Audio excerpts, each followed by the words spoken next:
You guys good to go? Good evening. It is 6:30. I'm calling us to order. The City of Bastrop City Council, as authorized by Section 551.071 of the Texas Government Code, this meeting may be convened into closed executive session for the purpose of seeking confidential legal advice from the City Attorney on any item on the agenda at any time during the meeting. The City of Bastrop reserves the right to reconvene, recess, or realign the regular session or called executive session or order of business at any time prior to the adjournment. It is 6:31. We have a full dais and a full house. Welcome. Hope you had a good Thanksgiving, and I won't even tell you how many days of shopping there is between now and Christmas, because it will depress me. Okay, this evening we have two lovely young ladies with us. I'll ask them to come forward. Caden Winston is in 4th grade at Bluebonnet Elementary, and Nell Salinas is in 3rd grade. And these two very lovely ladies are going to lead us in both our pledges tonight. If you would please stand.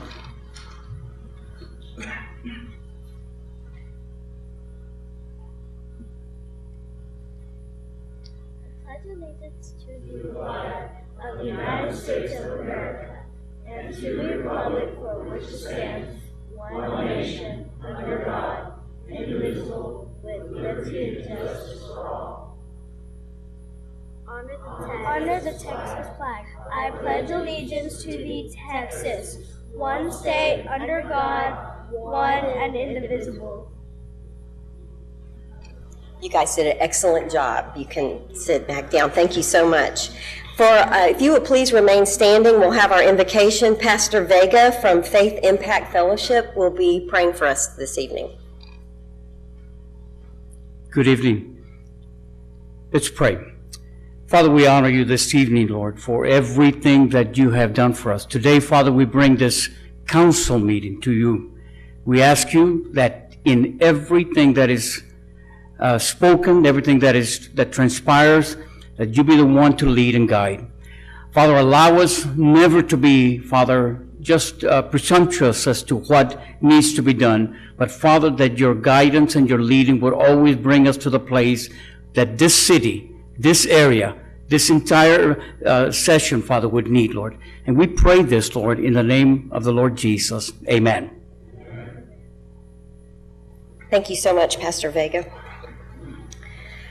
All right, we have some fun stuff. Miss O'Brien, I think you're going to be the one that presents for us. Miss Salinas, y'all are more than, it's a school night. We totally understand. You are more than welcome to leave. Thank you so much, and I hope all your homework's done. Have a good day at school tomorrow. Present the Lost Pines Arts Center with the Texas Downtown Association President's Award. Yes, Mayor, Council, I am extremely excited to be here tonight. Catherine Stack, the Executive Director of the Texas Downtown Association, made the drive-in from Austin tonight so that we could officially present the Lost Pines Arts Center with the 2017 Best New Construction Texas Downtown Association President's Award. It's quite an honor to compete among, I think we had over 150 projects submitted in this year's President's Award, which I think was a record holder for TDA. And we're very proud of the Art Center and all of the work that they do, and so we're excited to be able to honor them with a statewide recognition like this. So I'm going to ask Catherine Sack and all of the representatives from the Art Center to come up.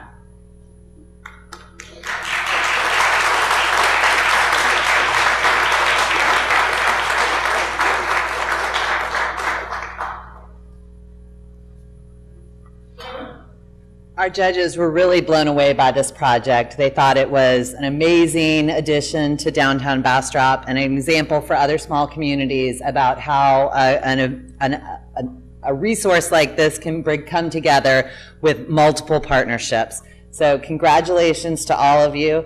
You not only won the President's Award, you also won the People's Choice Award in this category. So.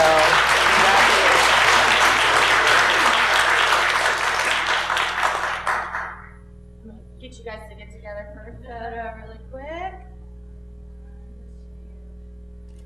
Okay. Thank you. Congratulations.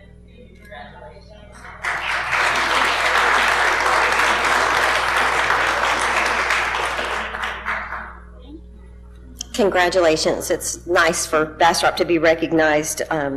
What a great award, and congratulations.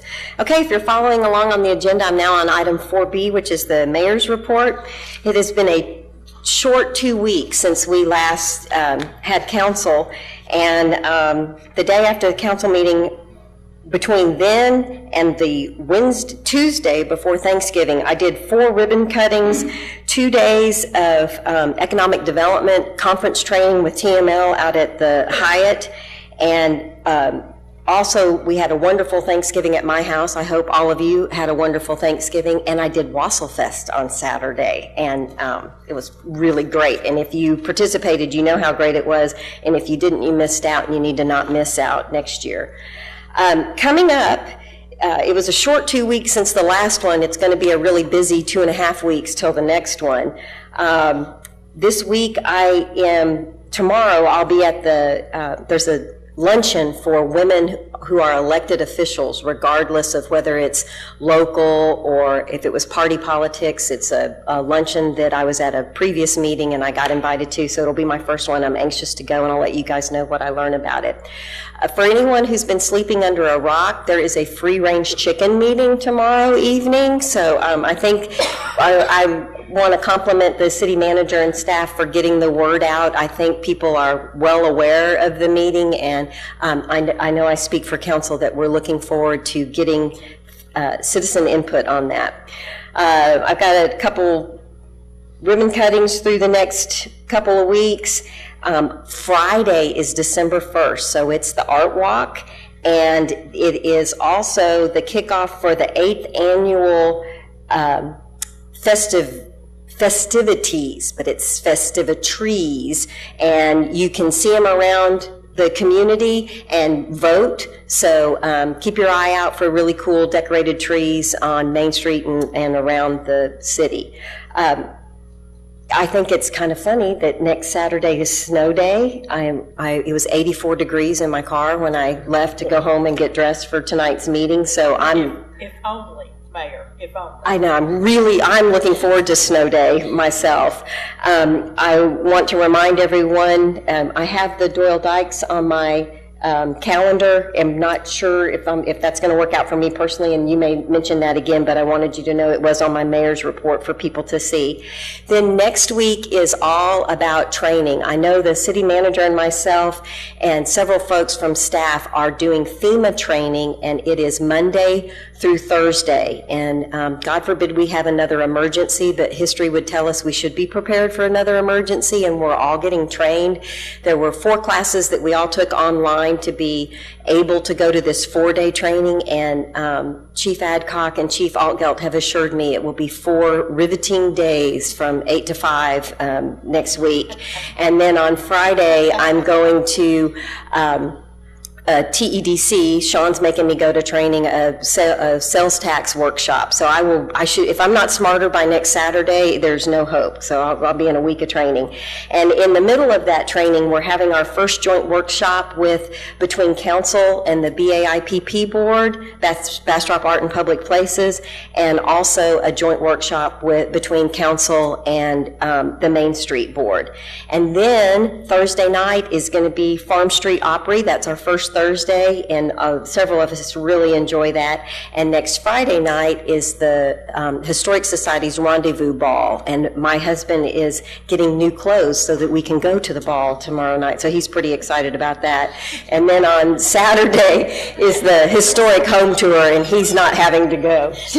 She knows my husband, he's not that excited about new clothes. And then two other quick things that I want to mention. The lighted Christmas parade is the evening of December 9th, and one of the coolest things that I've been asked to do, I got a call a month or two ago, and they've asked me to be the Grand Marshal at the Christmas parade. So I'm really excited about that. We're working on decorating one of the cars, and I know that Sarah would love to have as many floats as possible. The only requirement is you have to have lights. It's that evening. It's a very cool parade, and I would encourage you to participate. great. And the EDC is sponsoring a robotics competition on December 11th, and the engineering nerd in me is really looking forward to that. So if there are any other engineering nerds, I would encourage you to look up the robotics competition. It'll be over at the Convention Center on December 11th.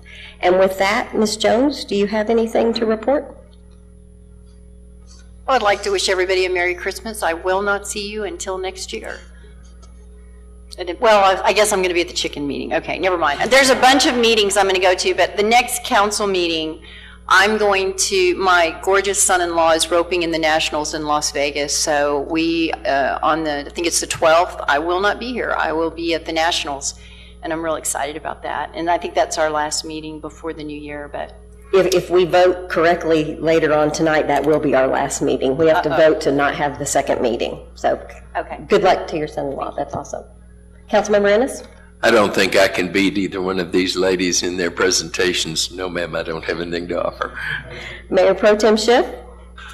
Well, I will mention Doyle Dykes again.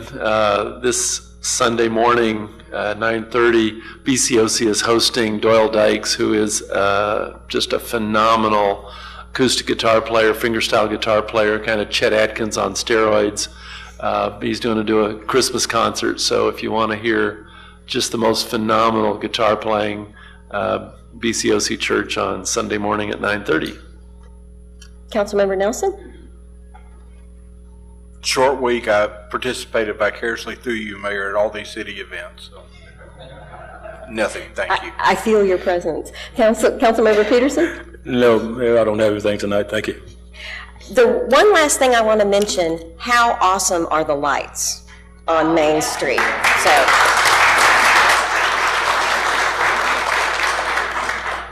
I have to tell you, the city manager and Trey and Parks and Rec, they're just phenomenal, and they're all over Facebook, and the times that I've been walking, there's tons of people on the trail, and they're pushing strollers, and they're taking pictures of their kids, and if you haven't seen the lights, I encourage you to participate in that. It's such a lovely thing for the community, and really want to thank the city manager and city staff. And you can wear your sunglasses at night. Right? So that makes us the Council of Lights.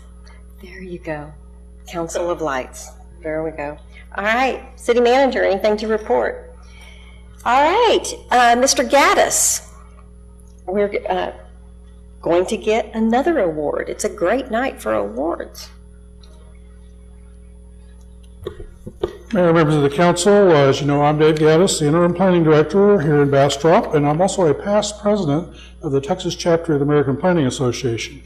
As you can tell from your agenda, I had arranged for the current president-elect to be here to make this presentation, but unfortunately he was unable to get away from this planning and zoning meeting in Buda. So I'm here as a past president, albeit it was 25 years ago, I guess, when I was president. Right. The American Planning Association represents over 38,000 practicing planners, officials, and citizens involved in planning issues with the goal of making great communities happen. The Texas chapter includes approximately 2,200 members whose mission is to advocate for the profession of planning and provide expertise and innovation to shape livable and sustainable Texas communities. I'm pleased to present a 2017 Planning Excellence Certificate to the Bastrop City Council in recognition for your support for planning in the community. To qualify for this recognition, the city must support the training of planning commissioners and staff, support professional certification by the staff, and keep the city's comprehensive plan and development regulations current. And I will note that only 36 cities in Texas received this recognition this year. And so again, I congratulate you on your support and excellence in planning in Bastrop. And Mayor?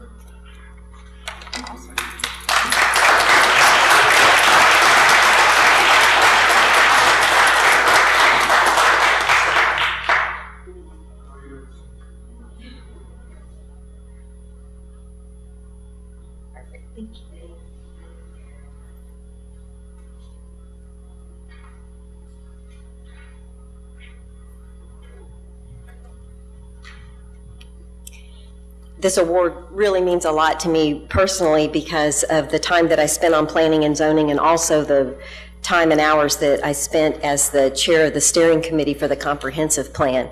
One of the things that I'm most proud of is the city manager's enthusiasm and adoption of the comprehensive plan. If you haven't spent some time with our budget or our work plan, you will understand exactly what's in our comprehensive plan. It's a living document, but it is certainly a strategic roadmap to take us forward, and it's really great to be recognized for that. So thank you very, very much.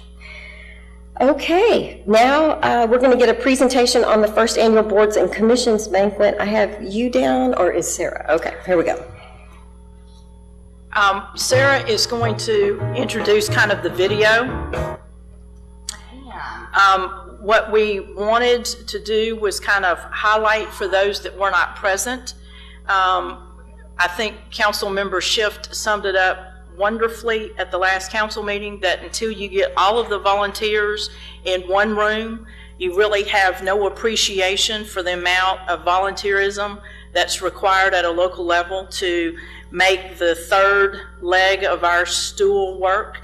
It's council, it's staff, and it's our citizenry, and our citizenry participate in government in a lot of ways. One of the more important ways is through boards and commissions. So I have asked that this video be put together and showed, and when it gets through, I'll have some closing remarks. And she introduced it just fine, so I'm going to just hit play.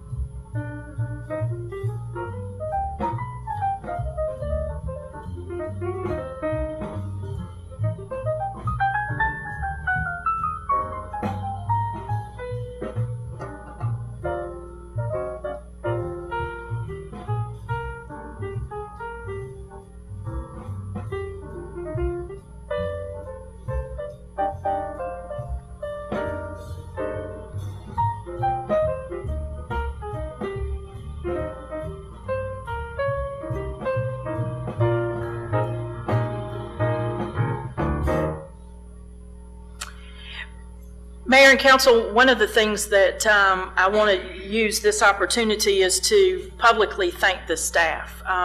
The comments that were shared not only to you but to me were the convention center had never looked as good. They had never eaten as good of food as they did that night.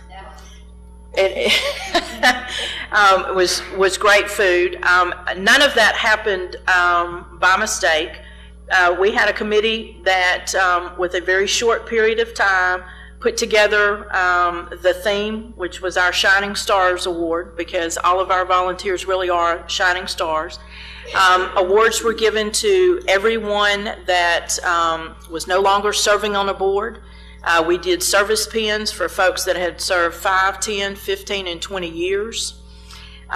We had PowerPoint presentations that educated everybody about the purpose of each board, what was the vision, what were the accomplishments, and as you saw the montage of photographs, there was a lot of coordination required to build address lists, put together invitations, and so forth. So I want to thank the committee, which was Debbie Royal. She is the administrative assistant to our chief of police. Victoria Pinchek, who is our Parks and Recreations coordinator, Heather Ambrose. Victoria did the PowerPoint presentation, and it was a lot of work to consolidate all of that information into something that was concise. Heather Ambrose was responsible for keeping the mayor and I on track, coordinated and choreographed the evening. We had 2 hours. We needed to get in and get out. She made that happen, and we did. She also did the program that evening. Viviana Hamilton also participated. She and several others did the flowers. She helped Colin take pictures at the end. Tracy Chavez, Zana Jones, Ann Franklin coordinated the food, coordinated the trophies. I call it the Zana touch. She's the one that comes in and makes everything look very designer. Tanya Cantrell, our HR director, was just spot checking, double checking, keeping us on point so that everything happened appropriately. And if you have a committee of women, there needs to be at least one gentleman that steps up to the plate that helps. And Colin was that, and bless his heart, I went to a couple of meetings and he kept looking at me like, are you sure I need to be here? But Colin was the photographer.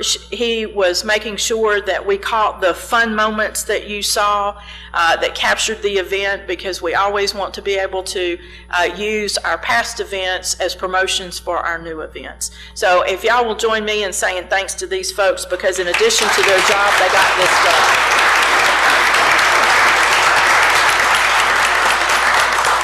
And job well done they did. Absolutely. And we already have saved the date for next year. Yes, so we do. If you didn't make it, it's an event you absolutely want to make sure you make next time. All right, we're now on item 4G. The Honorable Chris Dugan is with us this evening, and he's going to be swearing in our latest Associate Judge, Bastrop. It's all on you, Judge Dugan.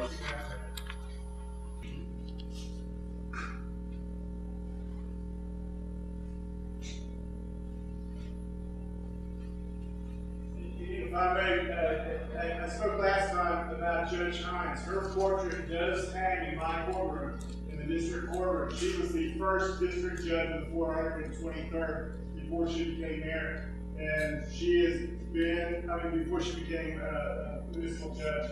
Sorry, Mayor. But she, Ross and I were talking a little bit earlier, never heard her complain. She has handled everything from the municipal judge position for many years now. I have covered magistrations a couple of times for her, but never ever complained. And so, once again, I know I'm repeating myself. I think y'all have done a wonderful job by going forward with 2 associate judges. And the 2 associate judges that y'all selected are outstanding. In fact, I have Mr. Coy appointed to, I will appoint special lawyers on cases involving children that I trust. And I asked him, you are going to be there in the morning, aren't you? So he's going to be there, but it's a very, very good choice. Charles Barber is another very good choice. So I think y'all made a very good choice with the 2 associate judges to give Judge Hines a little bit of a break. Because we are one of the fastest growing communities, the city and the county. And so I think that shows huge amounts of wisdom to, before it gets to a crisis stage, to take care of this issue. So I commend y'all, the council, for doing that. So, without further ado, please stand right here. Raise your right hand. Repeat after me. I, Bastrop, do solemnly swear that I will faithfully execute the duties of the office of Associate Judge of the City of Bastrop, Texas, and will, to the best of my ability, preserve, protect, and defend the Constitution and laws and ordinances of the United States, of this state, and of this city, so help me God. Congratulations.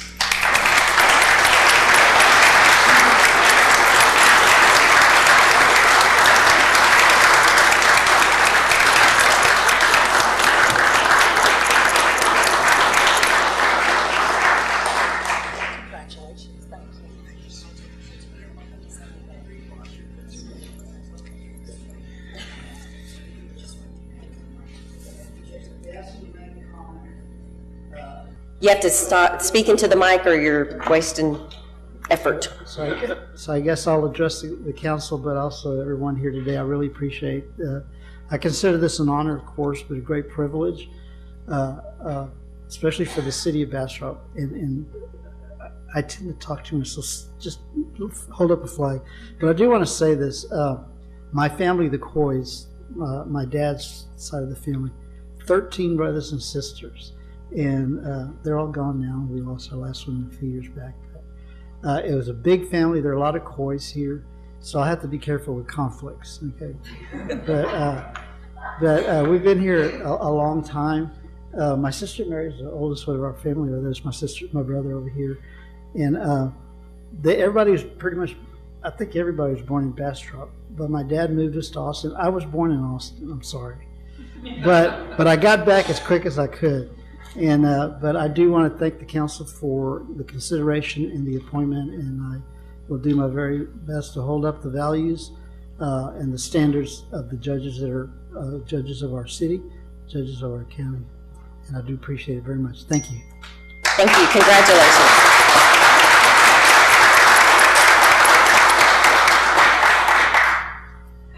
Judge, we have some paperwork.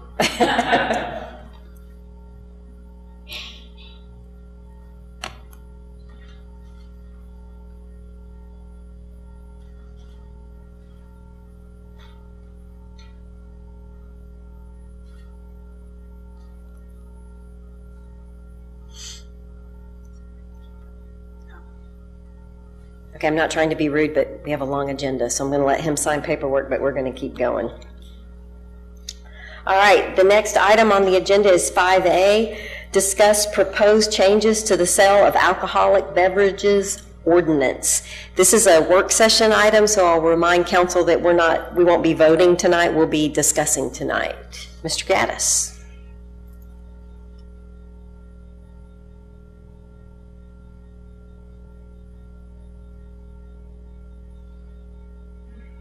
Mayor, Council, as was mentioned, I'm going to talk a little bit about the update to our alcoholic beverage section of the municipal code. I do want to first acknowledge that most of the work was done by City Secretary Ann Franklin, Planner Allison Land, and City Attorney Alan Borquez. I give them the credit. I'll take the blame for anything that you might find wrong with it. So why do we need to update the ordinance? Well, it's outdated, and it's got some problems with it. Includes some unnecessary steps in order to go through the process of approving permits, puts an unnecessary burden on the applicant. We require the applicant to do a lot of legwork that we could easily do in-house. City Secretary is responsible for processing permits. It's not something that's a regular part of her job. And the references to the zoning districts where alcohol is allowed are outdated. It includes some districts that we don't have anymore, doesn't include the form-based code. So the proposed revisions includes, one, automatically amending it each time the alcoholic beverage code at the state level is amended. One of the things that we're having to do tonight is the state code has been changed to currently for mixed drinks with food service certificates. You can't have any more than 50% of your total revenue be alcohol. So it's supposed to be 50-50 drinks and food. Well, the state now has changed that to allow 60% drinks, 40% food, because a lot of these restaurants actually, they generate a lot of revenue off their alcohol sales. So they made that adjustment, so we're making that adjustment as well. We've made the planning department the lead in processing the permits and determining the appropriateness of location. As you learned last time, we occasionally have requests for variances to the 300-foot separation. That's what planners do, and we process permits, so it makes sense for us to take the lead in that. And then we've also clarified the process for separation and requests for variances. And one of the things right now, for example, we asked the applicant for a variance to compile a list of all the addresses within 300 feet of his property, which means he has to go down to the courthouse and try to figure out what lots are there and then try to figure out who the owners are. And that's something that we can do relatively easy in-house with our GIS system.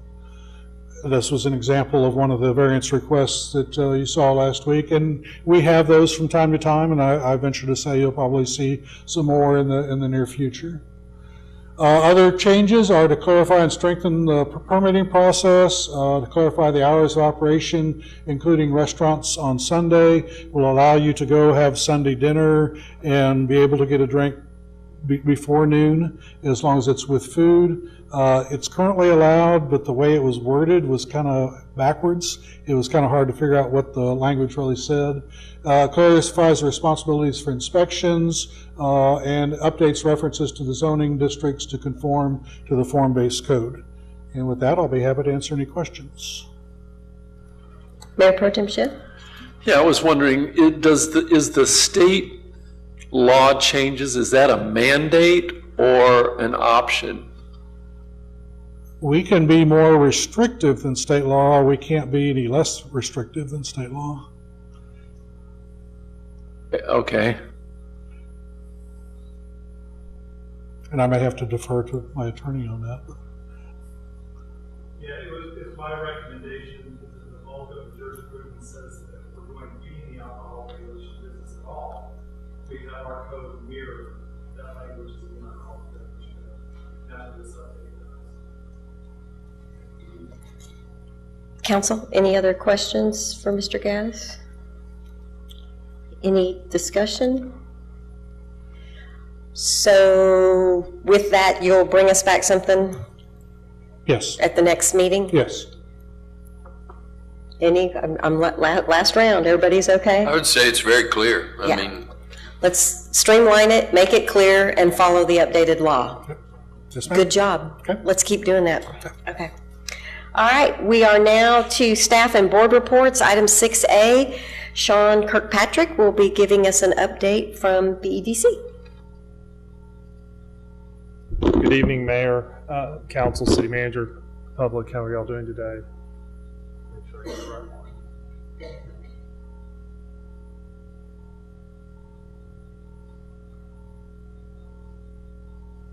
I'm going to be brief tonight. I know that's odd, but at the last EDC board meeting, the EDC did agree to sell 9.5 acres to Bastrop County in the industrial park. It's the piece of property that adjoins the jail, and as the next slide will show a little bit better, they also have just purchased what was formerly referred to as the Vargas building. It's now the Mike Fisher building in the park.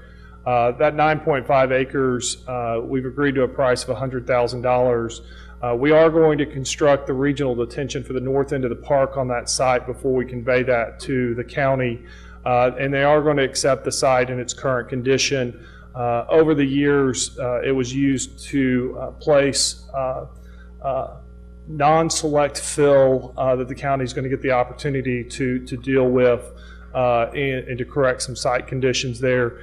They're able to do that with their own crews and their own personnel at a cost much less than that the EDC would do to be able to prepare it to send it out to the public market.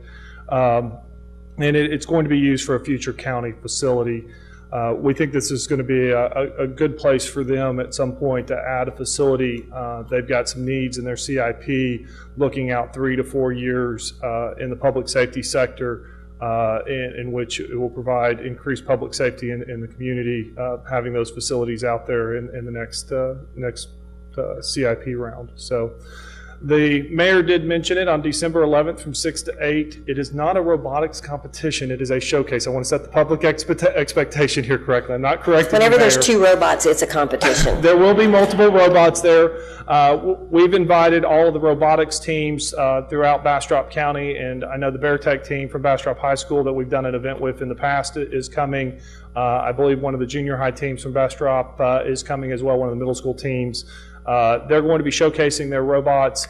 We do this in conjunction with the high-tech consortium, the Lost Pines High-Tech Consortium here. It's an opportunity for us to get our high-tech community and those students that are interested in STEM career pathways and involved in STEM programs at the high school engaged with our local community and hopefully be able to pair some of our young kids with future employers here within our community.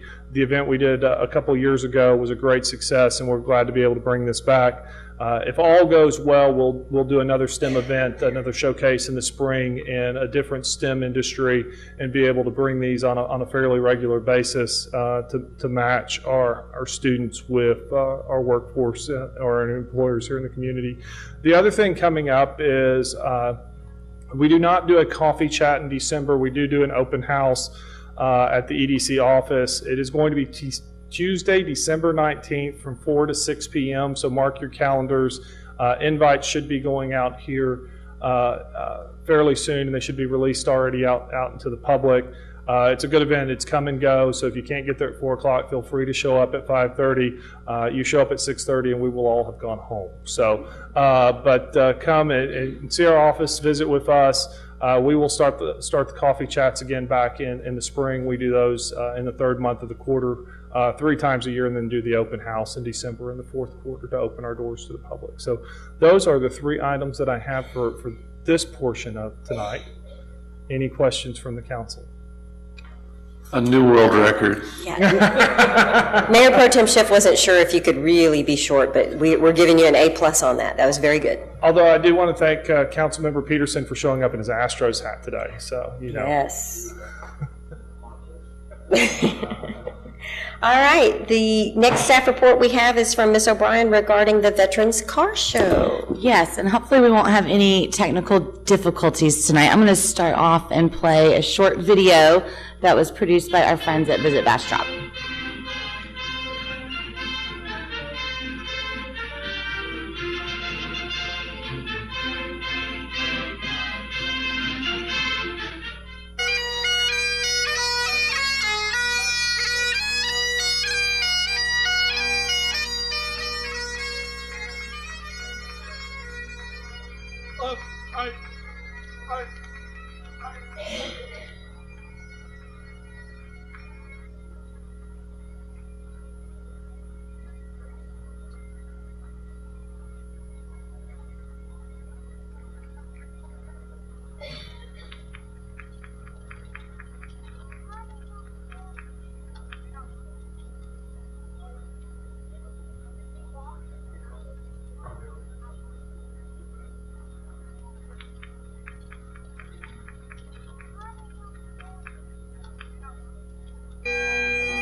Just wanted to give everybody a little perspective in case you weren't able to join us November 10th and 11th in downtown Bastrop. As everybody in this room knows, the Veterans Day Car Show weekend presented by the Bastrop Area Cruisers is one of Bastrop's signature events, and I think also holds a very special place in all of our hearts for anyone that's ever attended or worked to help put it on. This year, Visit Bastrop's fully operational marketing efforts were used to increase awareness of the event in the Houston and Austin markets. The Heroes and Hot Rods Car Show, which we consider in our Main Street field a brand awareness event, is designed to increase the Bastrop brand, attract leisure destination visitors, and increase the economic impact the event has on our local community. Because of the community pride that it builds by honoring our country's veterans, it holds a special place in all of our hearts. Our stores, restaurants, hoteliers, and many other businesses see increased foot traffic and are provided opportunities to put their best foot forward to repeat future visitors from attendees. This year, we're proud to announce that they had over 425 cars registered, up from 350 in 2016. In 2016 and 2017, the Bastrop Main Street program and the City of Bastrop supported the event through special event support and promotional efforts above and beyond what we had done in years past. Now with Visit Bastrop on board, we hope that we can continue to elevate the 2008 event to show off what Bastrop area cruisers and the thousands of volunteer hours and visitors that attend the event know about downtown Bastrop. We will continue to work closely with the Bastrop area cruisers to plan for growth, define the visitors' experience during the event, and support our guests' needs through additional signage, seating, and dining options. Most importantly, what I wanted to do tonight was, of course, provide an opportunity to thank the Bastrop area cruisers for their coordination. I can tell you that this group of gentlemen and their wives that are in the audience have already started planning for the 2018 event. Dale Lockett with Visit Bastrop did some economic impact, and just the weekend of the event, we calculated an estimated $16,000 worth of volunteer hours. So if we were to hire an outside event producer just that weekend, not leading up with all of the planning and coordination and hours of meetings that these gentlemen partake in. So it's a huge benefit to our community, and I'd like for them to stand and be recognized right now for all their hard work.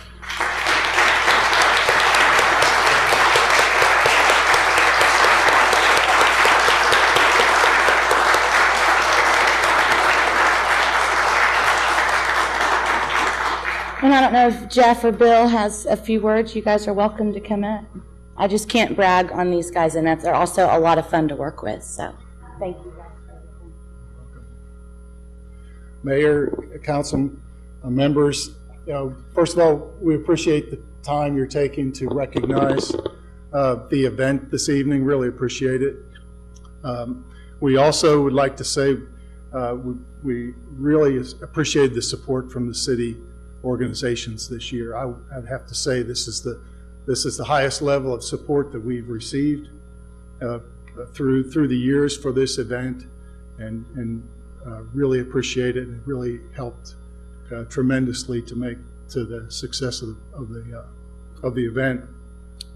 As you probably know, it's a tremendous effort for our club members. Dozens of people spend dozens of hours preparing and executing the event. But I'd like to recognize our co-chairs. Tony and Bruce are here. You guys will stand.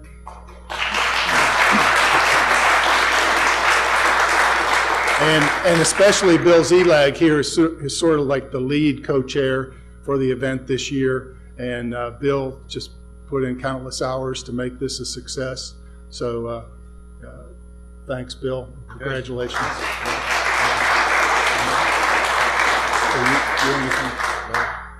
Just have a poster that we can give the mayor.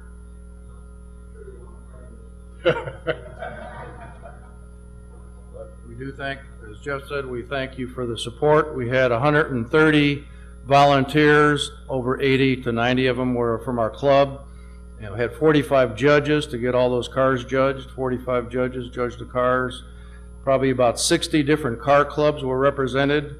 And as you said, we had that many, 450 cars on display, including our cars, which we do not enter in the show. And we passed out 145 awards. And so we did a lot. And thanks to the members of the club, and we had the high school, some of the high school auto tech students helped. We had the Hyatt help.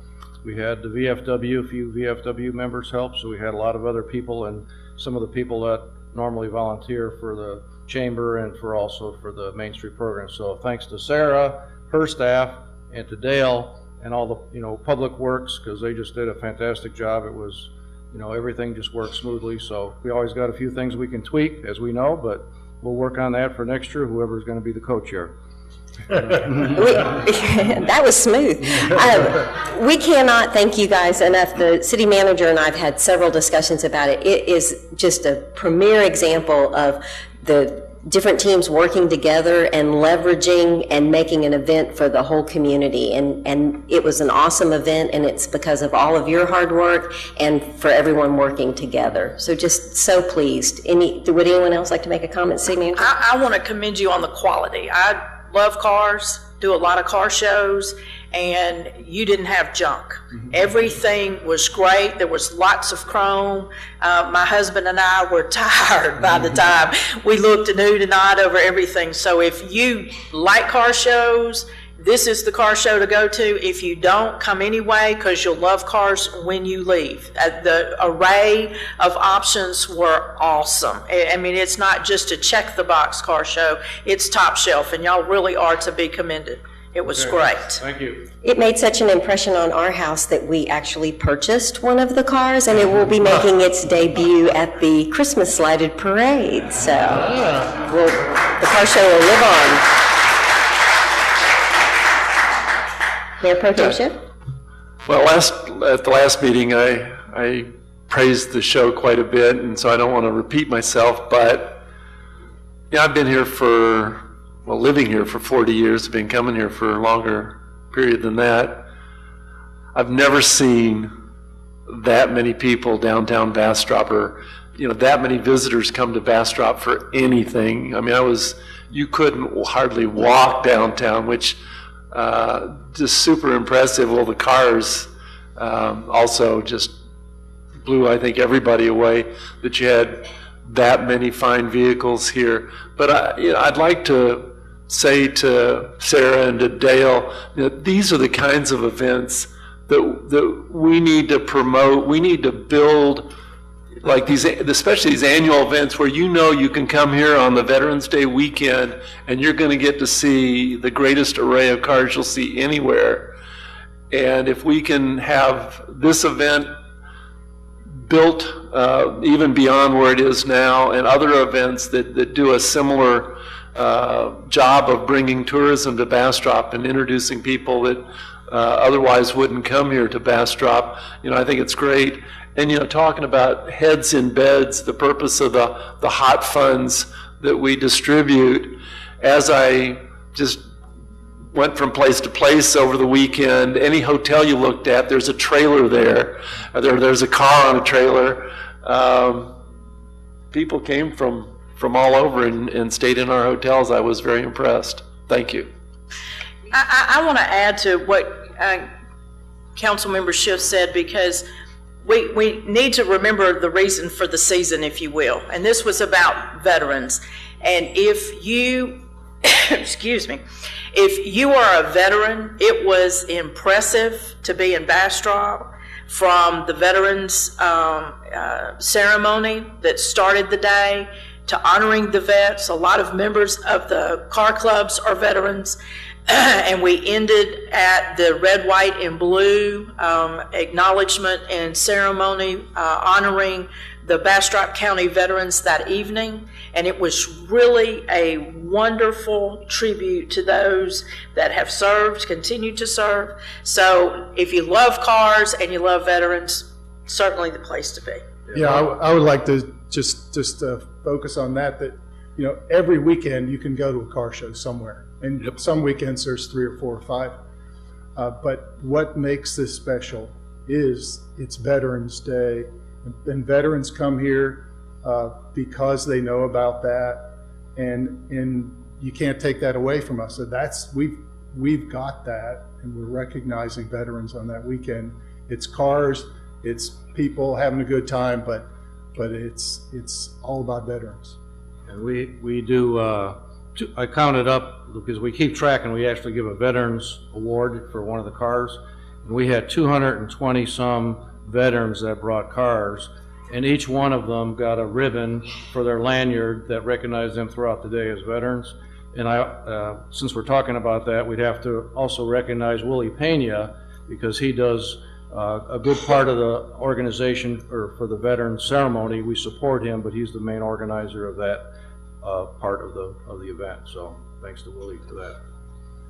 Absolutely, and that weekend kicked off also the KVET with the free breakfast for the veterans Friday morning. It was all about veterans all weekend, as well as it should be. So all of you and your wives, thank you all for your service, not only for the weekend, but for your service to our country. Thank you. And thank you, Mayor, for coming and welcoming all the people. Absolutely. Bill, Jack, I'd like to say something before you guys sit down. Thanks to all of you guys out here. We appreciate what you do. About being a veteran and a car guy, I don't want us to leave out the ROTC. Those guys were outstanding, leading that Veterans Day parade through there. And so I'd like to just give a shout out to our ROTC. Those guys are great.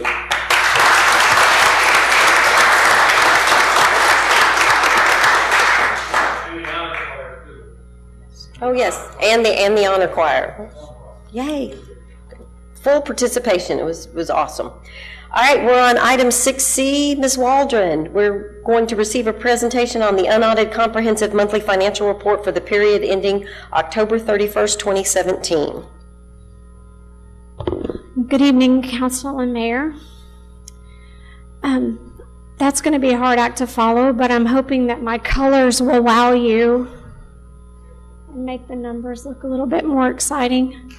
So you will notice that the report for our new fiscal year is very different, and it's the goal was to make it more informative, and so I believe we've gotten there with that.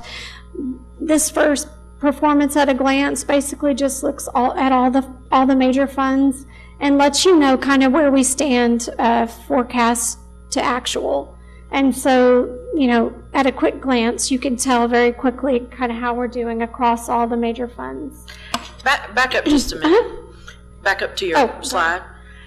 One of the things that is instrumental in this is our commitment to open and transparency. And governmental accounting is unlike public accounting. And if you aren't familiar with the fund concept and you don't have a sense of when we get revenue, for instance, property taxes are collected primarily in January and February. Sales tax we get every month, but it's 2 months behind. And every third month, some businesses pay quarterly, so it's higher than the others. And there's a lot of nuances about that. So there's nothing intuitive about looking at a municipal government's financial statement and knowing what it does or doesn't say and what it's telling you unless you're Tracy or the city manager paying close attention to it.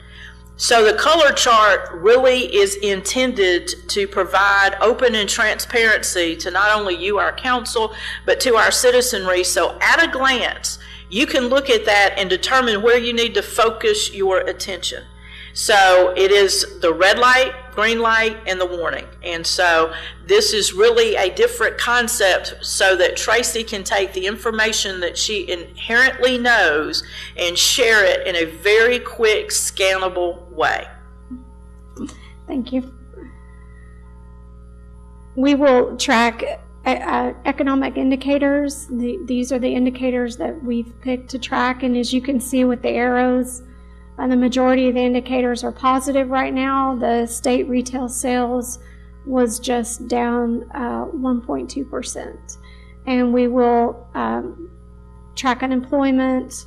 Our noteworthy note for the month was that at our preliminary closing of fiscal 17, with the evaluation of the excess fund balance, we were able to go ahead and move our $487,500 into the innovation fund, which we budgeted for 18. So that was positive. This is actually taking every fund and looking at revenues and expenditures. As the city manager talked about, we are now doing forecasts. These forecasts are the ones I could do based on history, I think are a little bit better. The ones that I had to kind of do divided by 12, we will refine those as we go along. And so even though there are some variances that are warnings and negatives, I think those are going to get refined as we go along in this fiscal year. And so over time, we will get a little bit more closer with our forecasts. And so each major fund, general fund revenues versus expenditures is positive. Property tax revenue, forecast 0, actual 0, we'll see uptick in that next month. So let's explain the format. Each fund is really going to have a snapshot. There are 2 funds on that page. So every month, the revenue and expenditure will show up and tell you whether or not we're plus or minus. So you don't have to go hunt for where are we. The box to the bottom left is your red light, green light, or yellow light. If it's green, then that means it's on point. And then Tracy will summarize literally in 2 or 3 sentences the things that you need to focus on for that month relative to the fund. So at a glance, we've worked very hard, or she's worked very hard, to make sure that there's no mystique to the financial statements, that it's there, it's readily available, and easy to follow. One thing that I will say, because if you were looking at the previous page, there's a lot of red on it. We're in the first month of 12, and we really are learning to forecast, and so it is a work in progress. We won't begin to worry about some of these until about March or April, but if there's still a lot of red, we'll be having a different conversation than we're having in October. Exactly. So sales tax forecast to actual, we're in the positive. Water and wastewater fund revenues, expenditures, we're in the positive. Our water, wastewater revenues forecast to actual, we are positive. Electric fund revenue to expenditures, we are positive. The electric fund revenues, my forecast We are just slightly behind my forecasted number, so that can vary very easily from month to month, especially with this crazy weather we have in Bastrop. But it's in a warning, so we'll keep an eye on that one. And hotel occupancy tax revenue over expenditures, we are positive, and the forecasted revenue over actual is in the negative, and so this one we will keep an eye on. I anticipate with Visit Bastrop, we're going to actually see some. Does the negative of that fund have to do with the fact it's the first month and we pay a lot of things in October that... No, because that's revenue. Okay. I mean, this is purely revenue, so it basically means that probably my forecast, I based it on historical, so I felt comfortable with the forecast, but we came in under the forecast. So we'll just have to see if going forward month on month, it gets better. It may just be the forecasting on that one, but we'll keep an eye on it. Ms. Waldron, I'll tell you that I personally like the new format, and I also want the public to know that BEDC is following the same format. So when you get used to it from a transparency standpoint, if you want to know what's going on with your municipal government, you're not having to relearn a new set of charts. Everything's consistently done across the board, which I think is helpful for people who are looking into that. Council, do you have any questions for Ms. Waldron? Thumbs up. Good job. All right. And I would like to give kudos to my staff. Y'all give me claps all the time, but I have great staff, and their mission is to make me look good and to make the city look good. And so I don't do all of this in a vacuum. I have great staff. Well, yay. Let's hear it for Ms. Waldron's staff. We're still impressed with you too, Ms. Waldron, though. Okay. All right, we're at item number 7, citizens' comments. Ms. Franklin, do I have anybody signed up to speak at citizens' comments?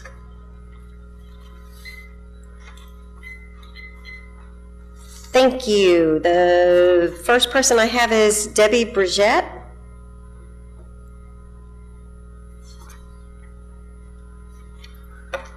Hi, Ms. Bridgette. Hello, good evening, everybody. I have some reports to hand out to you afterward, if it's okay, or I can give it to the city secretary, whatever you'd like. Whatever you prefer, totally up to you. Okay. So, good evening. My name is Debbie Bridgette. I'm the executive director of Bastrop County Cares, and I'm here to share with you the affordable or workforce housing study that we have completed and the implementation plan for housing. We consider ourselves an intermediary with members from around Bastrop County, and together we identify large community issues that not one single organization can solve on its own.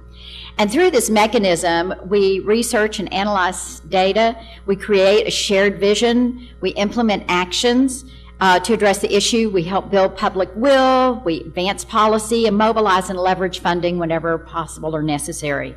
Our first initiative was affordable housing or workforce housing. We've created 2 more study groups since then, early childhood prevention and a new food and nutrition study for the county. The housing initiative was led by 2 of our board members, Joni Foster and Sherry Armstrong. The workforce housing, affordable housing working group included 15 to 20 community members who met twice a month for 5 months.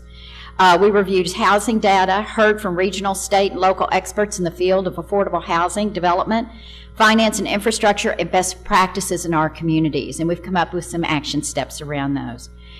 We know that we don't have available housing stock in any of the price points, but mostly we don't have available housing stock to really take care of our own workforce here in Bastrop. We've heard from all over the county how housing is affecting the ability to attract and retain good teachers. We have many of our city and county employees commute in from other communities, and we know that. Many rental unit costs are driven by the median salary in the MSA. $77,000 the median salary in the MSA, which includes Travis, Hayes, Bastrop, and Williamson counties. But in reality, Bastrop County's median income is $53,000, much less than the MSA. That's the need for us to work towards workforce housing. Rent generally should not be more than 25% of your gross monthly income. And so paying more than that is considered being housing burdened and makes families struggle to make ends meet. And they have to make very tough decisions daily. 30 seconds. The fastest growing employment sector over the next 10 years in the region will be in the healthcare and social assistance fields with an average salary of $32,000, meaning that their rentals would need to be $666. It is very difficult to find rental rates this low. These are salaries that many of our young workforce, teachers, healthcare workers, city county employees, administrative assistants, and social service workers. We need all kinds of homes in all parts of our community for all kinds of people. It'll strengthen our ability to keep our teachers who teach our children, healthcare workers who support our care, and city county employees who we rely on to keep our community safe, clean, and efficient. Thank you very much for your time. Thank you, Ms. Brzett. You can leave the reports with Ms. Franklin. Thank you. I have one other person signed up to speak, Ms. Debbie Moore. Excuse me, I have something to say. I just want to thank Debbie Brzett. Those of you who've not, I've known her for many, many years, and she's the kind of person that makes Bastrop County awesome, and I want to thank you for all you do. Yay. Good evening, Ms. Moore. Hi there. Good evening, Mayor, Council, Manager. Before you start getting calls, I wanted to just forewarn you that the big white trucks are coming to town on Thursday and going to be shooting a commercial, a Coca-Cola commercial on the northern part of Pecan Street. They assure me they don't know exactly when it's going to air, but it should be before the end of the football season because it's kind of a football-oriented kind of commercial.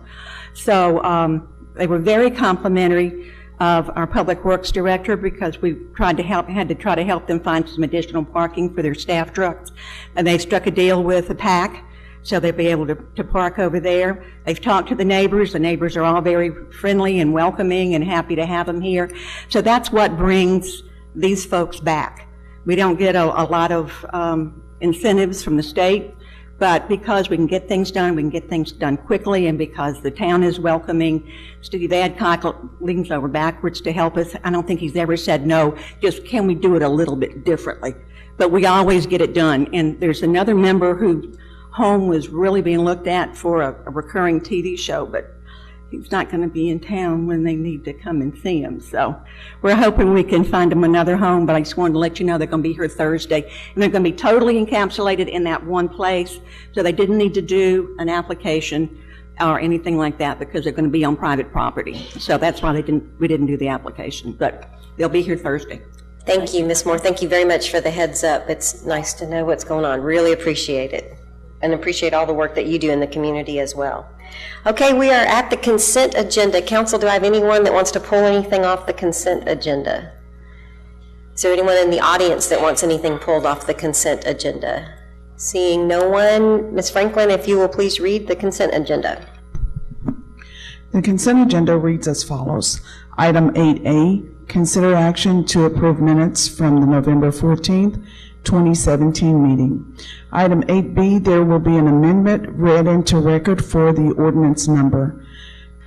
The item reads as follows. Consider action to approve second reading of ordinance 2017-29, amending the budget for the fiscal year 2017 in accordance with existing statutory requirements, appropriating the various amounts herein, repealing all prior ordinances and actions in conflict herewith, and providing for an effective date. Item 8C, consider approval of resolution R-2017-100 of the City Council of the City of Bastrop, Texas, canceling the December 26, 2017 council meeting, establishing a repealing clause, and providing an effective date. Item 8D, consider action to approve resolution R-2017-101 of the City of Bastrop, Texas, open paren, city, close paren, suspending the effective date for 90 days in connection with the rate increase filing made on about November 16, 2017 by CenterPoint Energy Resources Corporation, DBA CenterPoint Energy Intex, and Centerport Energy Texas Gas for its South Texas division, finding that the meeting complies with the Open Meetings Act, making other findings and provisions related to the subject, and declaring an effective date. This concludes the consent agenda. Thank you, Madam Secretary. Council, I'm happy to take a I motion. move to approve all items on the consent agenda. Second. I have a motion from Mayor Pro Tem Schiff and a second from Councilmember Ennis. Council, do you have any discussion? Seeing none, Madam Secretary, if you'll call the roll. Mayor Pro Tem Schiff. Yes. Councilmember Ennis. Yes. Councilmember Nelson. Yes. Councilmember Peterson. Yes. Councilmember Jones. Yes. Thank you, Council. Appreciate the unanimous vote. We're now on item 9A, consider action to approve the first reading of resolution number R2017-96 of the City Council of the City of Bastrop, Texas, approving the terms of an economic development performance agreement between the Bastrop Economic Development Corporation and Seton Family of Hospitals, approving the terms of an agreement for the construction of stormwater drainage improvements with Seton Family of Hospitals and 71 Retail Partners, LP, in an amount exceeding $10,000, repealing all resolutions in conflict, providing severability and establishing an effective date, and move to include on the December 12, 2017 City Council agenda for second reading. Mr. Kirkpatrick. Thank you, Mayor, Council, City Manager. So Seton Family of Hospitals has acquired 32 acres out of a 52-acre tract at State Highway 71 and 304.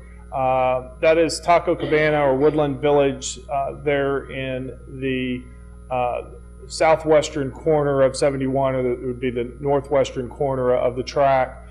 They acquired the inside tract there, and then there is an additional 20 acres to the west of that that is hopefully future retail. The owner of the property, that is their intended purpose for it, is they look for a developer to acquire that tract and do the site development and the vertical construction on that. As part of this project, as we worked with the city and Seton Family Healthcare in the seller, it became apparent in the transportation plan for the city of Bastrop that the number 9 out of 34 transportation projects was the Agnes Street extension across there.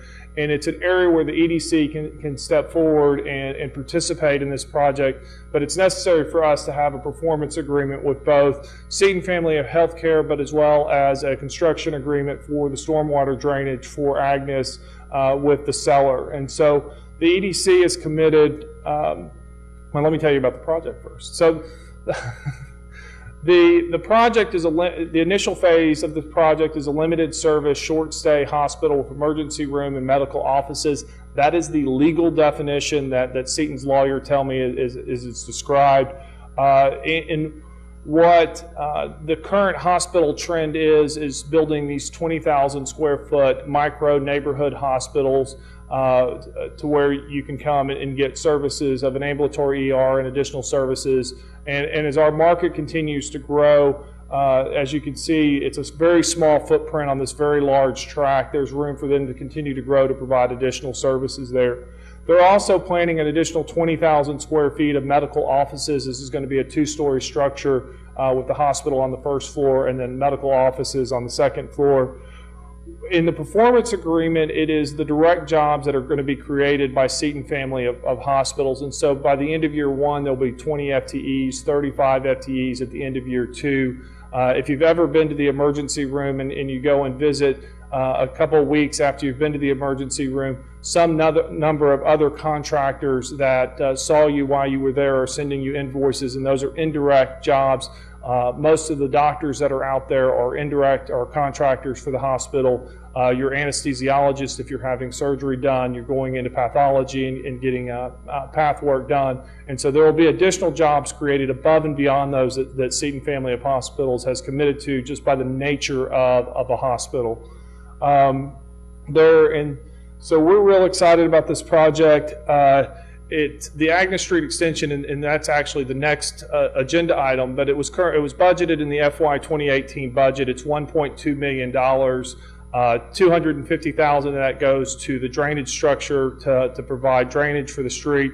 The balance of that is engineering, design, and construction for 2 lanes of what is going to be designed, and the right-of-way is going to be dedicated from both the seller and from Seton on the north side, and then the seller on the south side of a sister tract that they own for a 4-lane divided street.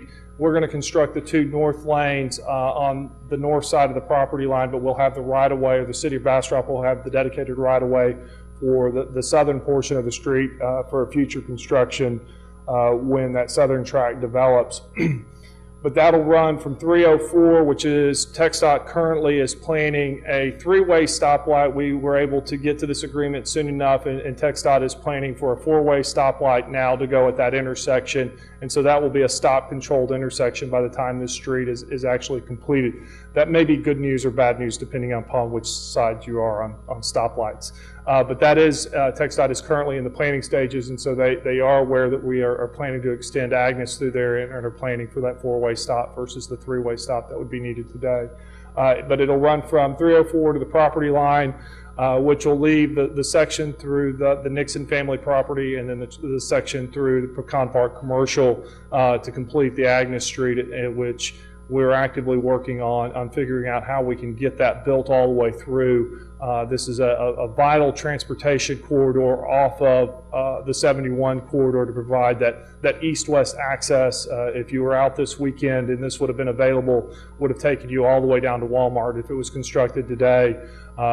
Again, on the north side of the street someday, we hope to be able to figure out the same type of transportation project. That part of what we do at the EDC when we invest in projects like this and infrastructure projects is it's public investment in advance of private dollars coming in. And so being able to partner with Seton to help them get good access into the hospital, open up some additional commercial property for development, which we are hard at work with developers and retailers that would have interest in being on that western track. We hope that within 12, 24, 36 months, we're able to secure what we need as a community and what we can support to be there. But our being willing to step up out in front of the private investment shows to those private investors that this community is progressive and we're willing to invest in our own infrastructure to support our transportation. So the first agenda item you have tonight is 9A, is the performance agreement between the EDC and Seton Family of Healthcare. And the board approved this at their last board meeting and recommend that the council do the same. And under state law, there will be a second reading of this at the December meeting of the council, should it pass tonight. And I am here to answer any questions.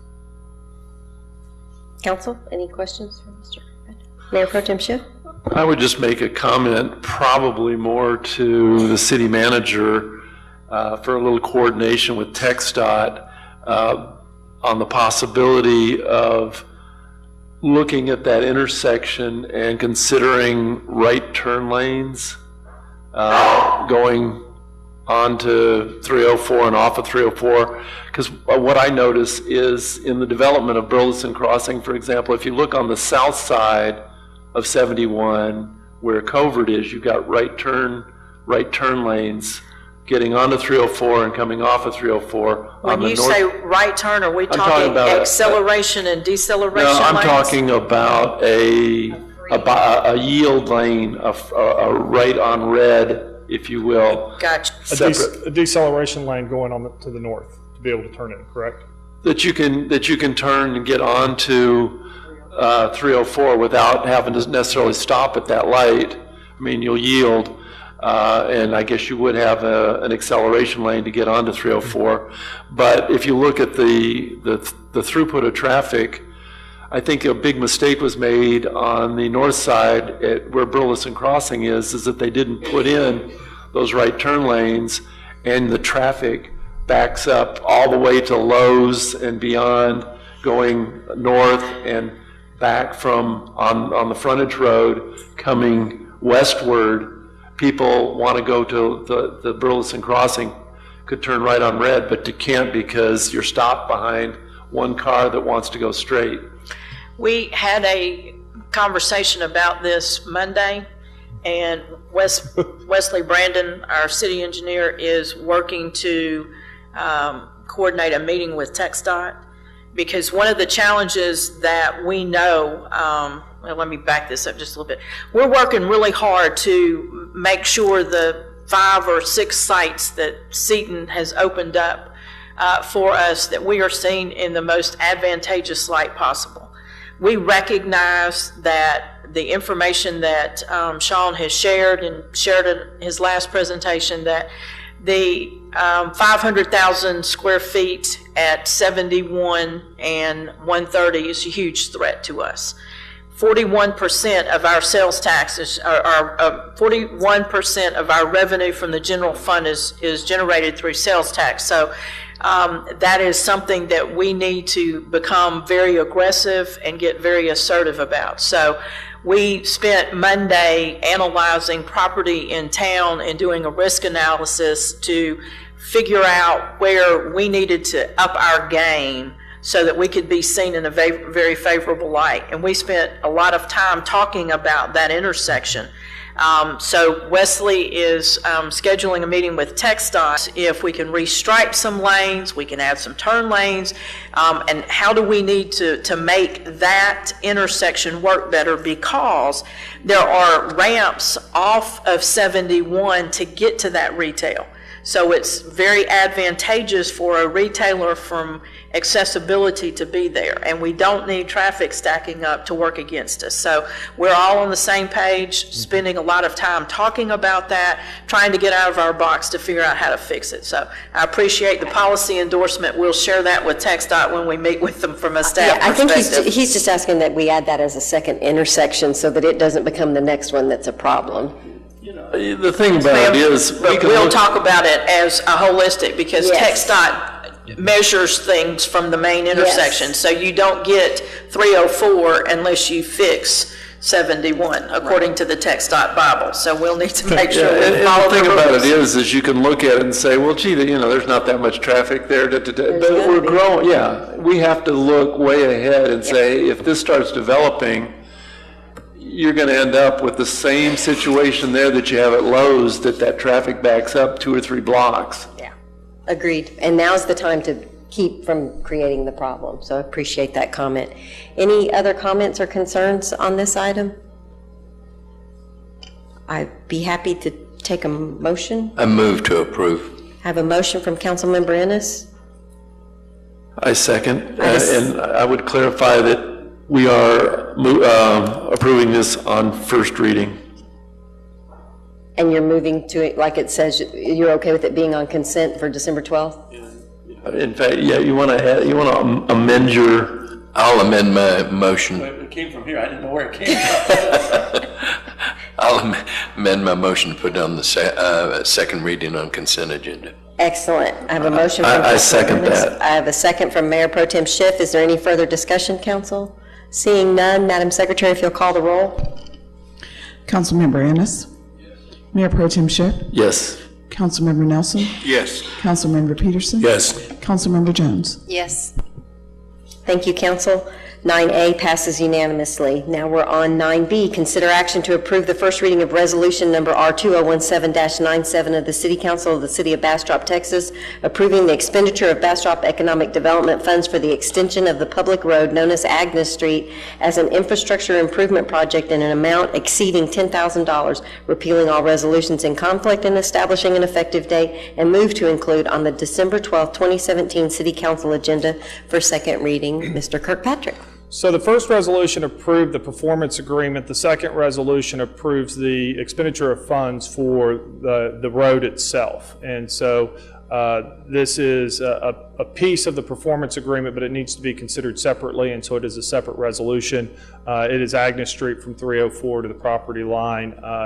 I think it's number 9 out of 34, project 26, going to be the 2 lanes. Multimodal will have a sidewalk on the north side of the street as well as part of this project. It includes the stormwater for the project. As you see in my memo, there's no water or wastewater infrastructure required in this section of street. They're being served off the 71, and then a lift station that's going to lift up to 71, and so there's no water or wastewater infrastructure in the street. So it's solely street, sidewalk, and drainage for this project. So I'd clarify for council that when he talks about project number 9, he's referencing our master transportation study, which is a part of our comprehensive plan. Correct. And I do want to thank Alan and his office, the city attorney's office, were very helpful to us and the EDC legal team as we were bringing this agenda item and putting it together. Because of the complexity of it, we had it pre-cleared with Alan's staff and had them do an initial review before it went on the agenda. And they were very timely in everything that they were doing and provided good comments back. Happy for a motion? I move that we approve this item on first reading and put it on the consent agenda for the second reading at the next meeting. Second. I have a motion from Mayor Pro Tem Schiff, a second from Councilmember Peterson. Council, is there any further discussion? Seeing none, Madam Secretary, if you'll call the roll. Mayor Pro Tem Schiff, Yes. Councilmember Peterson, Yes. Councilmember Jones, Yes. Councilmember Ennis, Yes. Councilmember Nelson. Yes. Thank you, Council. That's excellent. We have a Thank you all unanimous very much. approval. Congratulations, Mr. Kirkpatrick. I'm now on item 9C, consider action to approve, which I guess I shouldn't read it that way. Do you want to talk about it, or you want me to finish reading it? Yes, so I made a mistake. Visit Bastrop is here tonight to present their 2018 budget, also their business plan, as well as provide their monthly president's report. All three of those items are required in their contract to be presented publicly at council, but you guys do not actually vote to approve them. So I apologize for that. So this is just a presentation from Visit Bastrop. So Is that they're like an allowable? exhibit to the contract, so we control the contract, so that's why we don't have to reapprove each thing underneath it. Correct, That absolutely. may not be absolutely correct, but that's kind of the layman's. Yes, ma'am. All right. Yes, and so you guys are In welcome. the future, this will be a presentation, and that's where you'll find it on the agenda. We haven't violated anything because you can not take action, but you can't put it on here and want to take action and can't. So she messed it Everything's up fine. in the right way. That's right. We appreciate that. So anyways, super excited to hand the ball over. Visit Bastrop has been up and operational for 2 months now. Yeah, close, almost. I know they've got a lot of exciting information to share with you tonight. So without further ado, Dale Lockett. Good evening, Mr. Lockett. Good evening, Mayor and Council, City Manager. Wow, what an exciting time to be here. I know for many of you, it has been a while in the making, and but also things have accelerated so fast. I hope to be able to give you a little idea about where we're going based on just a few things that we've already done. Before we get started, I would like to ask our chair, Clint Howard, to come up representing, as you, I'm sure you remember, you have appointed a representative board of directors of our 501c6 organization to represent this industry. We have representation by multiple different segments of our hospitality industry. Clint represents the art segment of our industry and is our chair, and I'd like for him to have a word. Thank you, sir. Mayor, City Council, City Manager, we'd really just like to thank y'all for supporting us to this point. It's been a long road to get here, but it's amazing to finally be a full-fledged organization. I want to thank the staff and Dale for helping us, and I really want to give a special thanks to Sarah. She's done an amazing job working as the intermediary between the city and us, and so we just want to thank you for giving us the opportunity.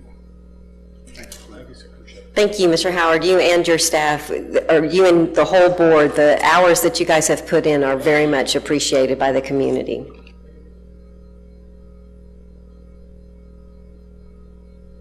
It'll take me just a moment to get this up.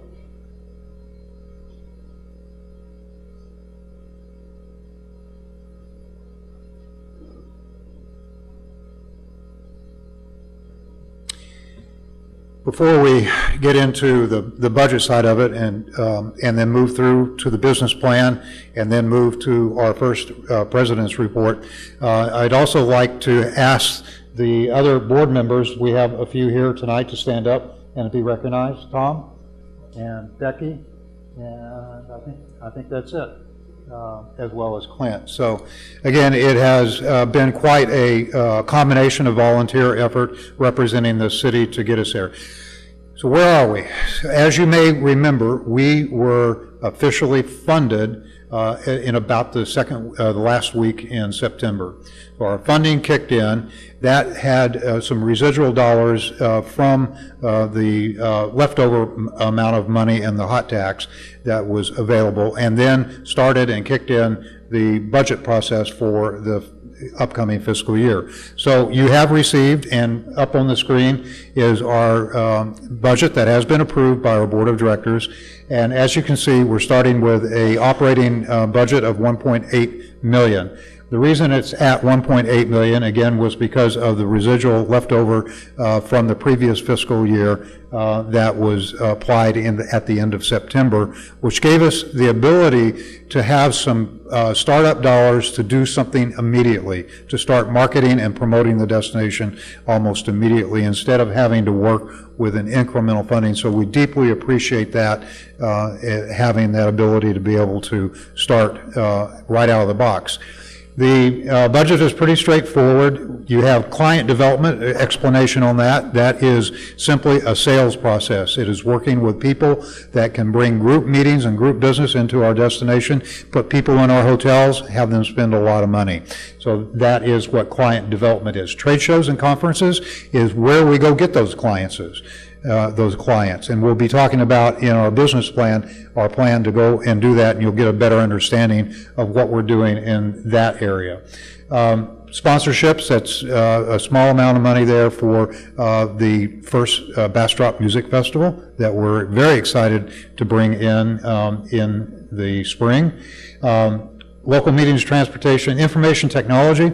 A shout out to the city's information technology team. They got us up and running almost immediately. Andreas and the staff did a phenomenal job. I can't say enough about the support that we've received from the city's IT. The cost there basically is the cost of having a robust and dynamic website that is marketed so that all the search engines will pull us up at the top of the page and make sure that anybody that's looking for Bastrop, excitement, fun, Lost Pines, the keywords as you go through them, from kayaking to zip lining, etc., that it points to our website.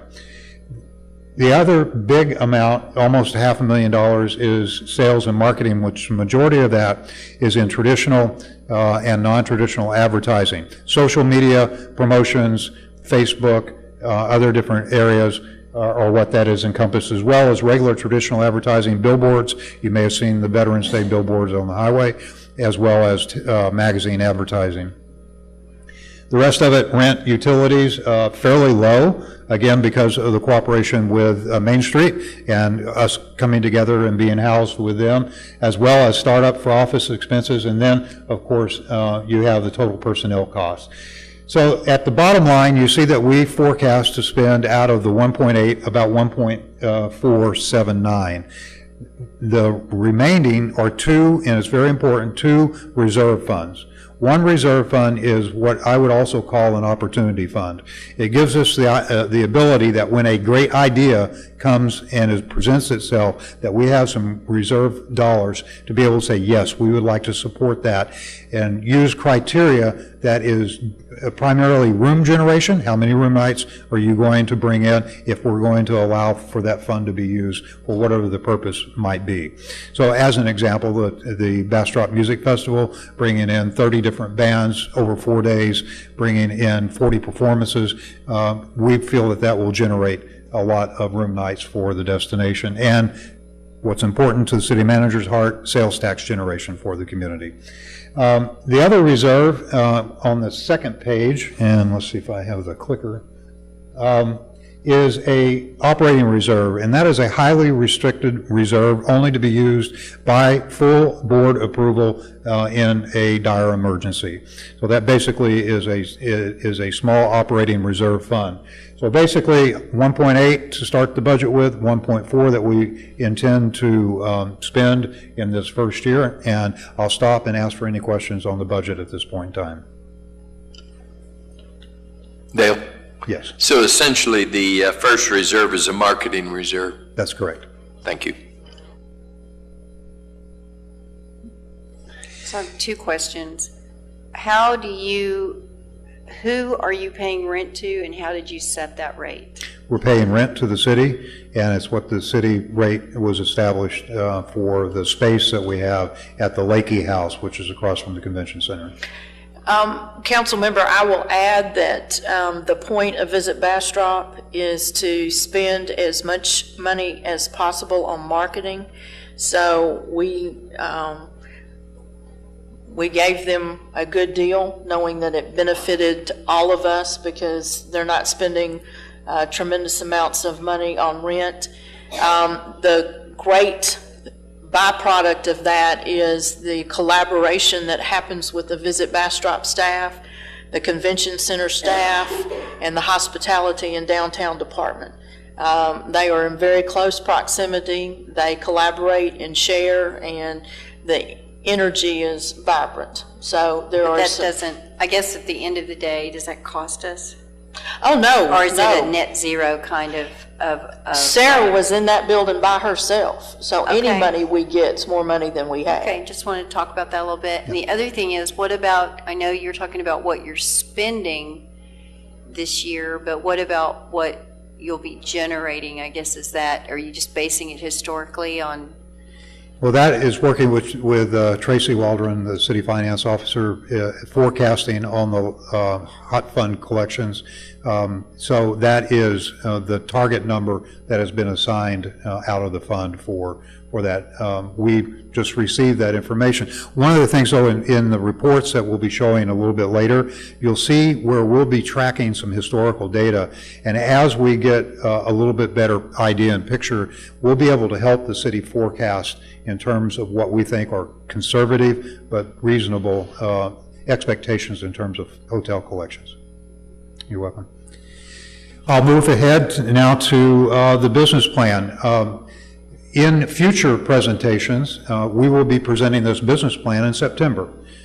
This was not possible since we weren't even up and running in September to be able to do it. So, Council, thank you. You allowed us to present it at this meeting, and we've been working very hard to get it to this point. There's a couple of... Dale, if I can interrupt you real quick, because you're not going in the order that it was in the packet. So if anyone is at home, I want you to know that we're on page 136 of the packet, just so they can find where you are. I apologize. So I think we're not going to go through this in detail, but we're going to hit some of the highlights. And I think one of the things that's really important is our mission. The mission of Visit Bastrop is to stimulate the economic growth. Okay?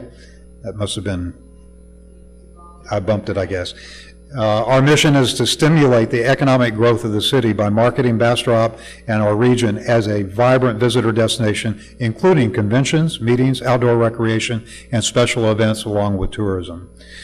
Our vision is to be recognized and respected as a leading destination marketing organization and to achieve economic vitality for our destination with success through integrity, through enthusiasm, and creative involvement of the promotion of Bastrop as a great Texas small-town destination.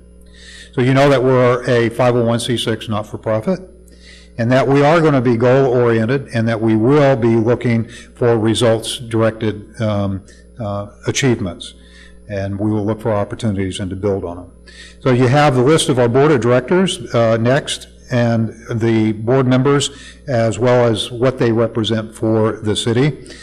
Clint did a very nice letter, gives his perspective as chair for coming in. And at that statement, I'd also like to thank Ann Smarzik for her leadership in getting us up and running. Ann stepped down as chair because of health issues. Richard is here in the audience. I guess he left.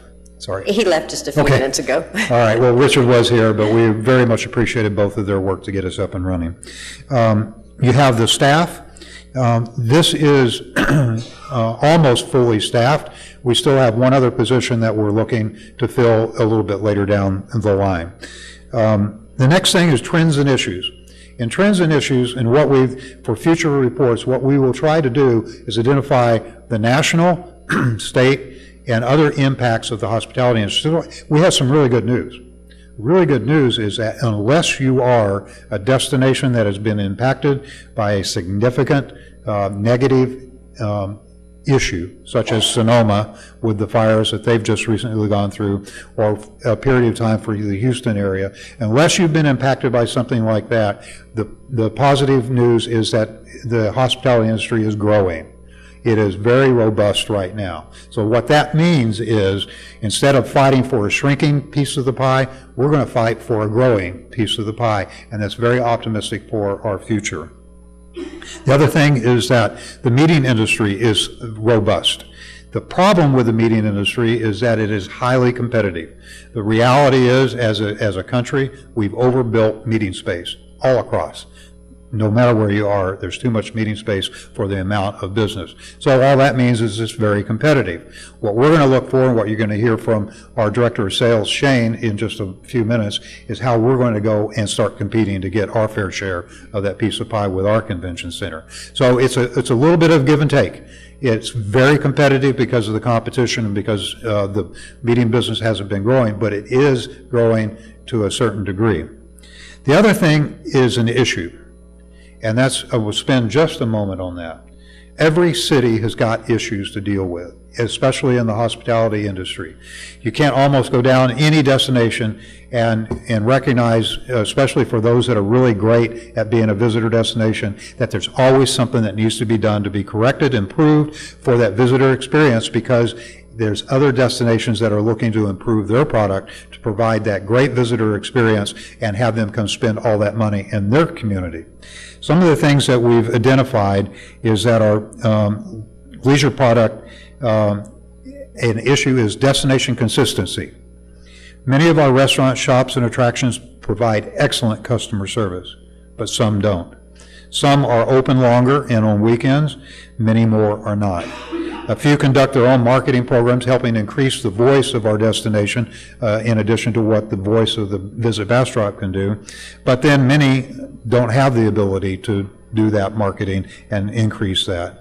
We also have some improvements regarding signage and wayfinding. I know that we've been talking about it at the city level to work on that, as well as gussying up some, if you want to put it in the Texas vernacular, about that. The good news in that is that none of these are insurmountable.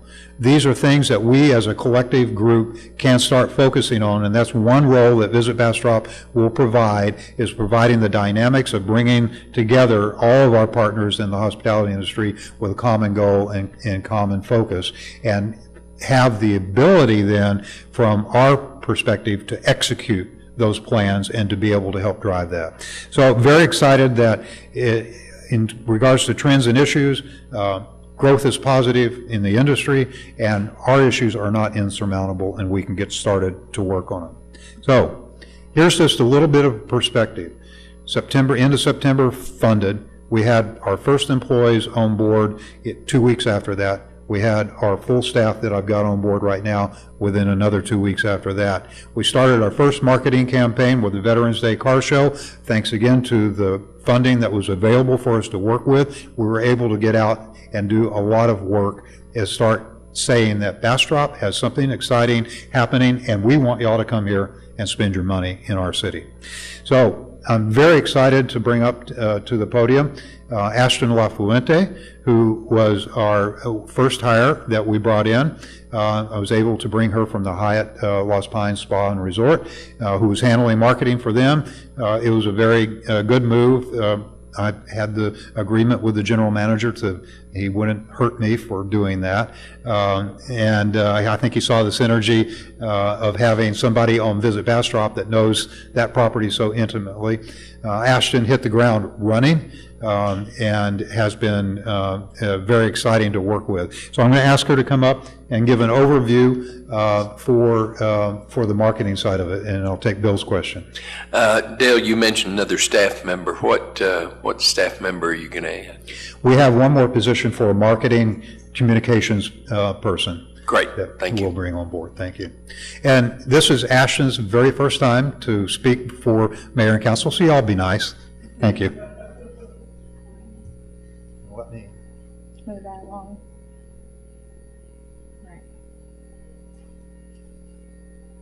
There you go. Good evening, Mayor, City Council, and community.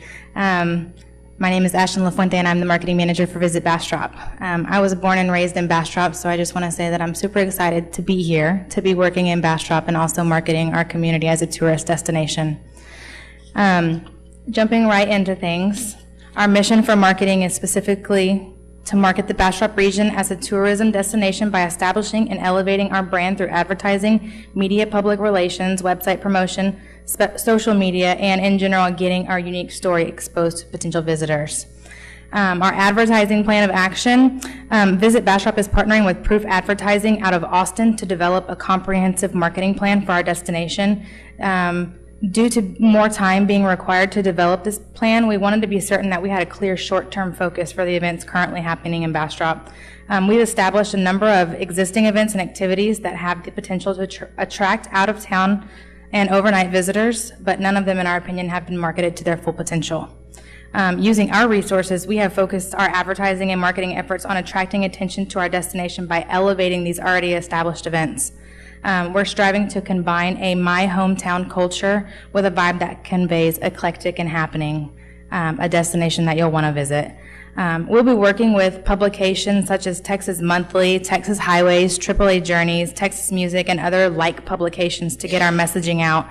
When appropriate, we will utilize newspaper exposure in our drive markets as well as select radio platforms like Pandora. We have a strong Facebook presence, and we have began to engage our 44,000 followers to elevate Bastrop as a viable destination, and we will also be maintaining a billboard presence on Highway 71, both east and west of town. Visit Bastrop is also focused on promoting our convention and meeting capabilities by targeting industry trade groups, such as the Texas chapter of the Association of, chapter of the American Society of Association Executives, and we will also be partnering with the Hyatt Regency Lost Pines Resort and Spa in our messaging, along with elevating the capabilities of our convention center and local hotels with meeting space. I'm going to ask Colin, how do we jump to the, or Sarah can help us. The website. To the website.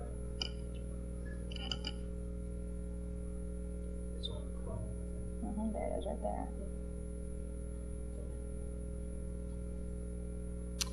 I'm going to minimize that. Okay, some of our strategic marketing initiatives, like we said, we've established a number of events that have the potential to drive demand, such as the Veterans Day Car Show, Lost Pines Christmas, and First Fridays. We have been and we will continue to work with those planners to elevate those marketing efforts.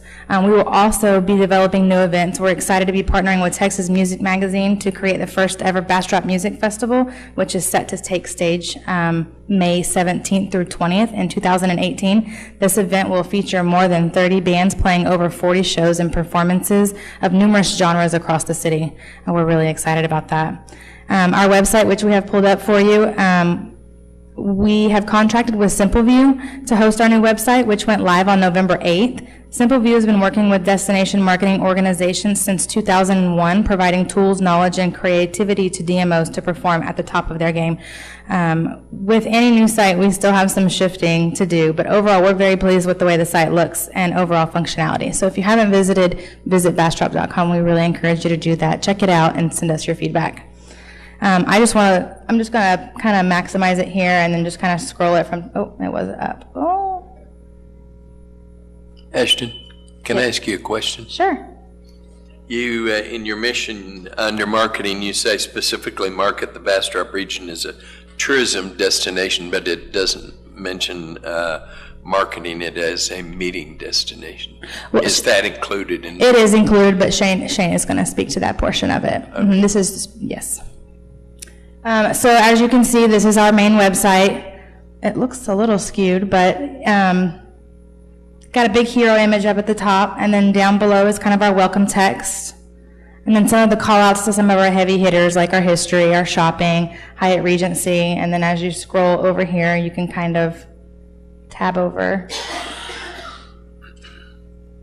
And then below that, we have a nice calendar of events which houses all of the things that are doing in Bastrop. So if you're looking at the website and you have something on the calendar of events that you don't see, if you'd like to have something, please send that along. And then down at the bottom, we have our nice video that plays. And then where you can find Visit Bastrop down at the bottom. Okay, cool.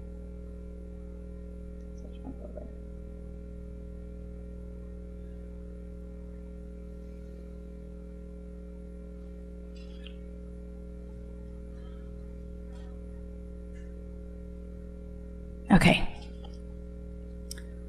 We're at the beginning again. Okay. Our situational analysis. Due to the fact that there are no marketing baselines established, and this is our first effort, we will be using this year to establish those baselines in regards to web, social media, and advertising metrics. Each of our individual marketing efforts will have a metric tracking required to establish those baselines. In the future, Visit Bastrop plans specific goals will be established in regard to increasing the exposure of our brand and the return on investment for these efforts. For advertising, we partner with a company called Proof Advertising. We will continue to partner with them for all of our marketing initiatives, and our PR agency goes by Hebing. We currently have a month-to-month contract with them that we will continue to move forward with. And then I just kind of want to circle back. We kind of talked about targeting existing events, but I kind of just wanted to show you guys visually some of the stuff that we've done. We worked with the Veterans Day Car Show, and our objective was to promote travel to that weekend. Our target audience was Texas travelers and car enthusiasts, so you can see their nice visual right there, and then below is our Pandora Internet Radio ad. And on the next page are billboards that we secured both west and eastbound of town, as well as our print ad placement in AAA Journey, as well as Texas Highways. Leading up to the event, we posted a few teasers. We sponsored an ad and put it out there, and this is just kind of a screenshot of the activity that we received. It was seen by almost 46,000 people. It was shared over 373 times and had over 50 comments. And I kind of scrolled through those comments, and it was just cool to see people tagging each other and telling people there was stuff going on. So that's just some visuals there that you guys can look at.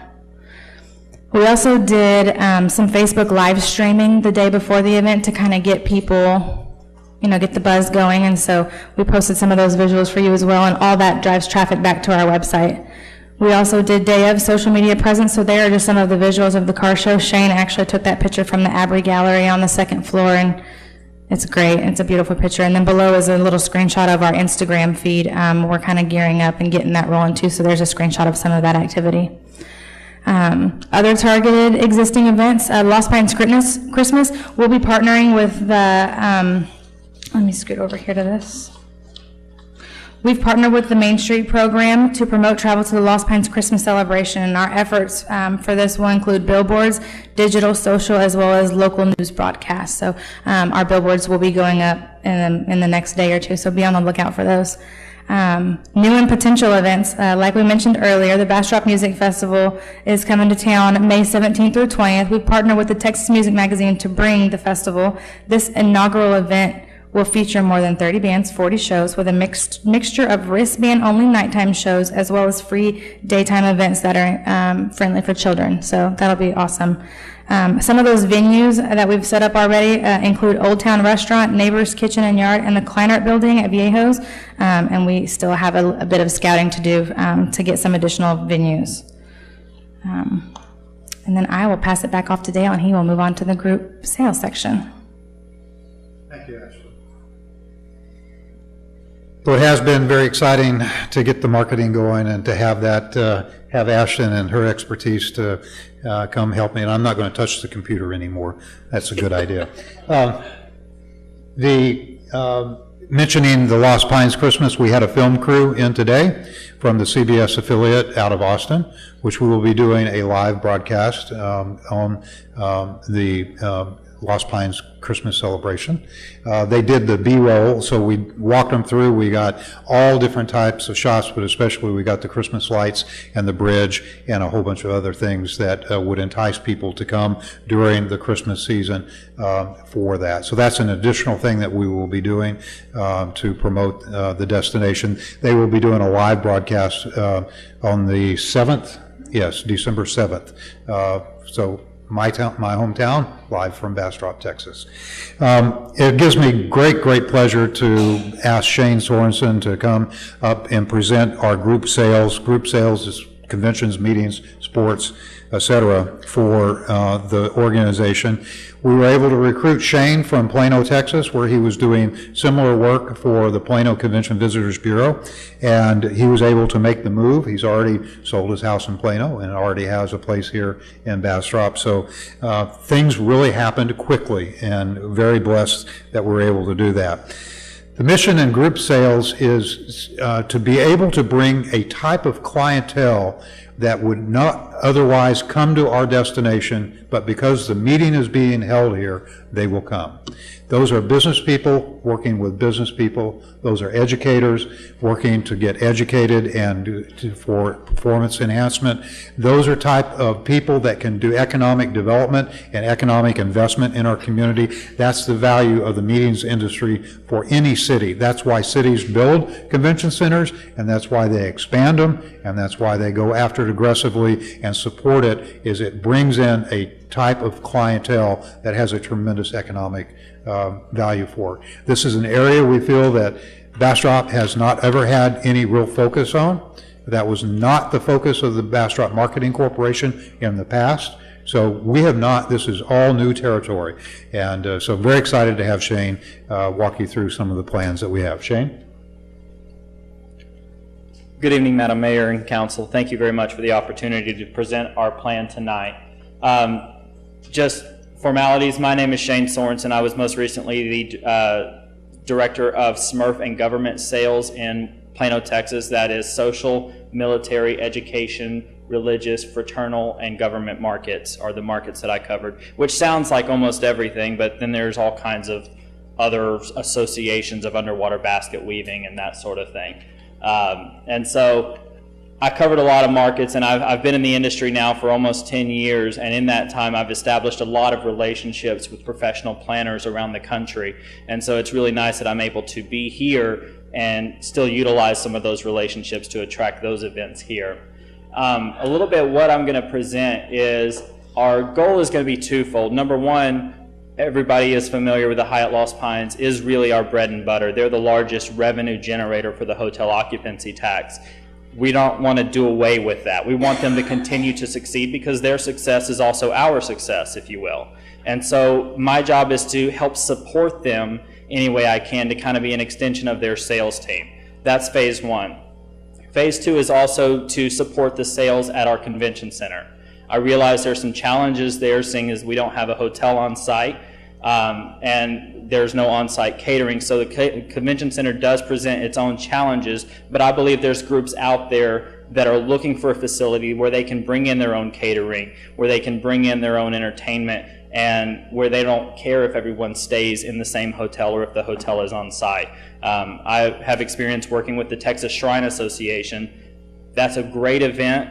Every local chapter picks a hotel and they all stay in different hotels. They don't want to stay in the same hotel. So that would be an event that we could potentially go after, and other similar events like that. So I think there are unique opportunities that we can use our convention center to fill, and so it's just a matter of finding those groups so that we can play matchmaker and find the right group for the facility.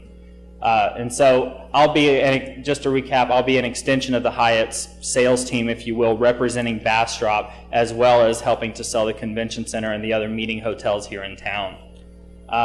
Under this next section, you'll see trade shows and industry meetings. There is a list of trade shows, and this is, for the most part, set, but there may be a little bit of tentative or a little bit of change in there. As we go through the year, these are some of the largest conventions around the country that attract professional meeting planners. Some of them attract 200 meeting planners. Some of them attract, for instance, PCMA in January right there will attract almost 6,000 planners from around the world. And so that's an opportunity for me to go and meet face-to-face with these meeting planners that represent hundreds of thousands of room nights in meeting business around the world, and try to get our little piece of that pie, if you will. Several of these, like the Christian Meetings and Conventions Association, represents the religious market. We are going after religious meetings, corporate meetings. There's sports associations and sports commissions there, state association, national association, and then there's always the specialty markets, which is where you get like the clown associations and those sorts of things, people who like to juggle in the dark. Just, if you name it, there's probably a conference and a convention where people come together to celebrate it.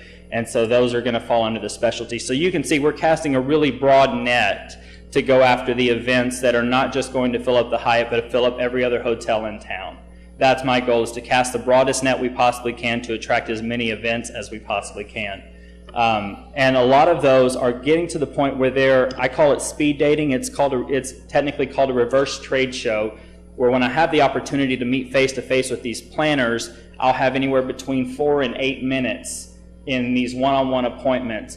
And that's all we have at the moment to sit there, talk about what does your event look like, do we have the facilities that match, if so, let's trade numbers and I'll call you later, sort of thing. So you kind of get the idea of speed dating. It's really all about relationship building and following up. And so again, where when Dale mentioned in the budget, the client development, that's where that comes in, being able to go and sit down and have dinner with a planner at the end of the conference or before the conference or after that little trade show time is really the opportunity to build that relationship and take the conversation to the next level.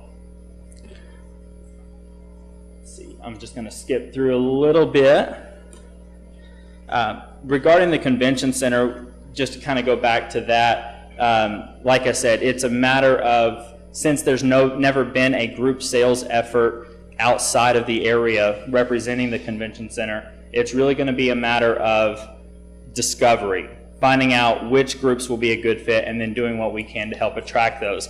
And to support that, Kathy at the Convention Center with Sarah in the Hospitality and Downtown Department have revised the Convention Center booking policies. It's my understanding, correct me if I'm wrong, that it used to be about a 15-page policy. That's very restrictive when it comes to planners if you're handing them a packet like this and saying, read all the fine print, we're going to hold you to it. Oh, and by the way, we want your business. Instead, we've condensed that down. We've made it a very simple policy that they can sign, loosened a lot of the legal restrictions, if you will, not to say that we're breaking laws, but that we've made it easier and more attractive for them to book. And so I'm really excited that that has freed us up and made it a little bit more attractive for us to go after the convention center. And so Kathy and the convention center team are going to focus on the short-term events and the local events, and I'll be focusing on the long-term events. Most conventions and group meetings are booking 2 to 4 years out. I spoke to one group today that's booking in 2022. And I don't know if the world's going to last that long, but if it is, I want the ability to sell the convention center to those folks. And so those are part of the policy, is giving me the ability to have preference when we're booking the convention center space, so that groups that have room nights attached are given preference over a group that might not, if you will. Let's see here. One of the things we're going to start developing is the buyer education tour, commonly known in the industry as FAM tours or familiarization tours. Those are where we have an opportunity, if we have a group of meeting planners, professional planners, that we want to solicit their business. We know that they produce a lot of events a year, or very large events a year that would be a great fit for our city. We would invite them in for a day or 2 days or a weekend to come and experience our city firsthand. And that gives us an opportunity to show off everything that we could provide for their attendees. And so those are very highly selective, by invite only, and so those are going to be things that we work to develop as we go. One of the other things we're doing is the creation of special events. You've already heard about the Bastrop Music Festival. If we see opportunities for other events like that to be created, especially when we're looking at hotel occupancy and we see a big gap where maybe this month we don't ever do good this month because there's something going on in Austin, or there's something somewhere else where our hotels are just not performing the way we think they should be. That may be an opportunity for us to help develop, or to find an event to help support, to fill that gap, to fill those need dates, if you will. And so we will be developing and working to promote the events that already exist, and like the Lost Pines Christmas celebration, the First Friday Art Walks, the 4th of July celebration that the Chamber puts on, as well as finding other events that we can support to fill those need dates. And with that, I will hand it back over to Dale. Thank you. Thank you, Shane. I think it's really important to note that the lead generation that Shane will be doing, and myself in assisting Shane to bring group meeting business, especially to the Hyatt, that every group that we bring to the Hyatt will come with a precondition to it, if you will. And that precondition is, we would love to have you come and have your meeting at the Hyatt. We'd love to have you do an off-site event in Bastrop. Every single one will get an offer to do something, and that is in cooperation and in coordination with the Hyatt, with their total and full support to do that. It enhances their experience to have the customer realize that there is such a unique and enticing and inviting product such as the Bastrop area when we do that.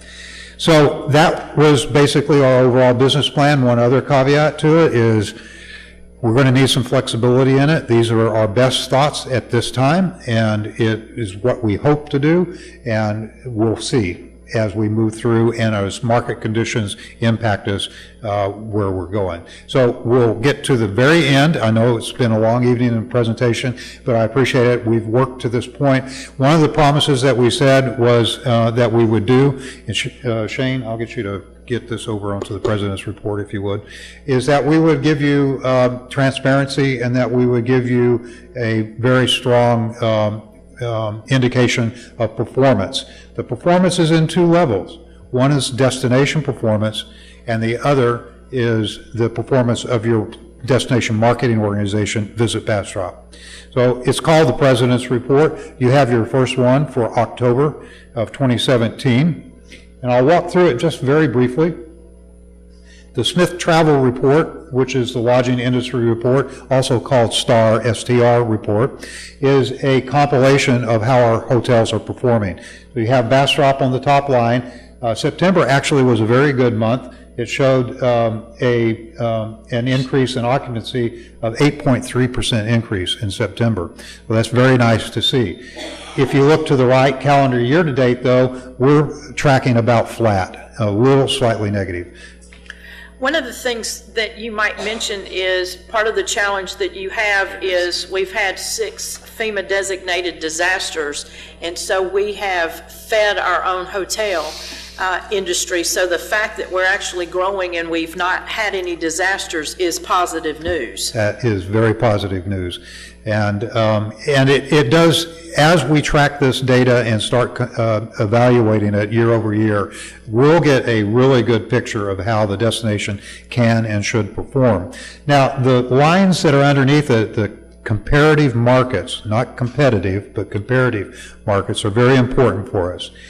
If you'll notice, there's just numbers and no names. That's because Smith Travel prevents us from publicly releasing what those individual cities are doing in terms of their performance.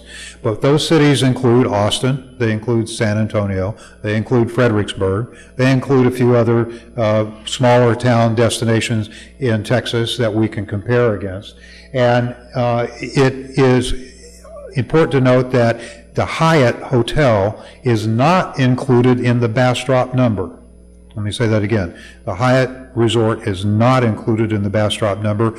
They are so large, it would skew the Bastrop number. So they are included in what's called the airport cluster. So they are part of the airport hotels and included in that, so that you could not identify specifically one property's performance out of all the others. And that's the rules that Smith Travel has. So basically, we're going to start tracking this with good data on the next page, and you've got the clicker. That's great. It's nice to have help. We wanted to give you an idea of the impact of the hospitality industry in Bastrop. So basically, this is the jobs, and as you can see from this chart, you want to know when the Hyatt Lost Pines opened? You can take a look at it in terms of direct travel spending in Bastrop County. Dramatic impact once that property opened up. So we'll keep tracking that. The next page is very important. It's our convention sales report card, if you will. So it will show for Convention Center, Hyatt, and other, what leads were sent out. That number 429 was room nights. of a piece of business that was led to the Hyatt. And it turned definite. So there you have the number of definite bookings and 429 rooms, total attendance, and a total direct spending estimate of what that will bring to our region. Meeting lead productions, and then what we did during the month, and you'll get this report every month presented to you, shows what we're doing, where we're doing it, and how we're doing. The next sheet is on marketing, and it will start tracking all the metrics that we have for social media, how our web page is doing, how many views are on there, how many unique visitors, and whether or not our website is performing to market the destination, and other different metrics that will be developed that we don't currently have yet. There are some other elements that we will include, but we simply don't have the data yet to be able to do that. So I really appreciate your attention and your patience to allow us. It's a lot to go over. The work that the Board of Directors did to help us put the business plan together, the budget, as well as our first reporting process was a tremendous undertaking. We have also done a strategic planning session, and the results of the strategic planning session will be coming at the first of next year. So with all that being said, thank you again for the opportunity. We're pumped and we're excited. A lot of great things are happening, and I'll stand for any questions. Was that 429 room night group a lead from y'all? Yes, it was. Great. Wonderful. We think so too. But we want to see that really, I mean, that's basically before we even got up and running. So we are so embryonic in what we're doing. And when you think about it, not even 60 days into the process, our website is up and running. It's working really good. By the way, it's scalable to the small phone, which is what everybody uses, or the smartphone. Our social media is working. 45,000 followers on Facebook alone is pretty amazing to get that. And the coordination we've been meeting as a full team with all of our industry partners as much as we possibly can to make sure that they understand what the value of the DMO is and how that we can work together in partnership to drive economic stimulus to the community. Thank you, Thank you very much, Mr. Lockett. You and your team, we wish you the best. Obviously, we want you to be successful. It's helpful for the city. So congratulations on the work that you've done so far. Any other comments? Dale, thank you. I'd like to just say I'm liking the direction you got your team headed in, and it looks good to me. Thank you very much.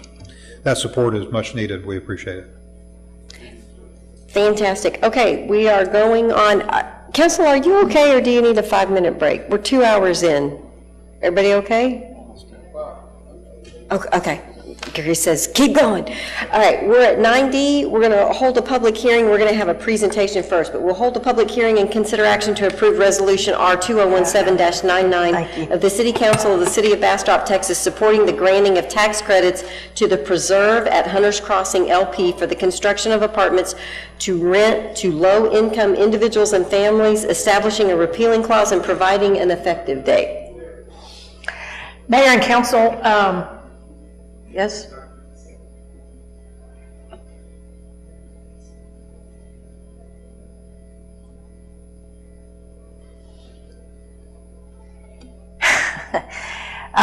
We need to hold a public hearing tonight and consider a resolution of no objection for the preserve at Hunters Crossing.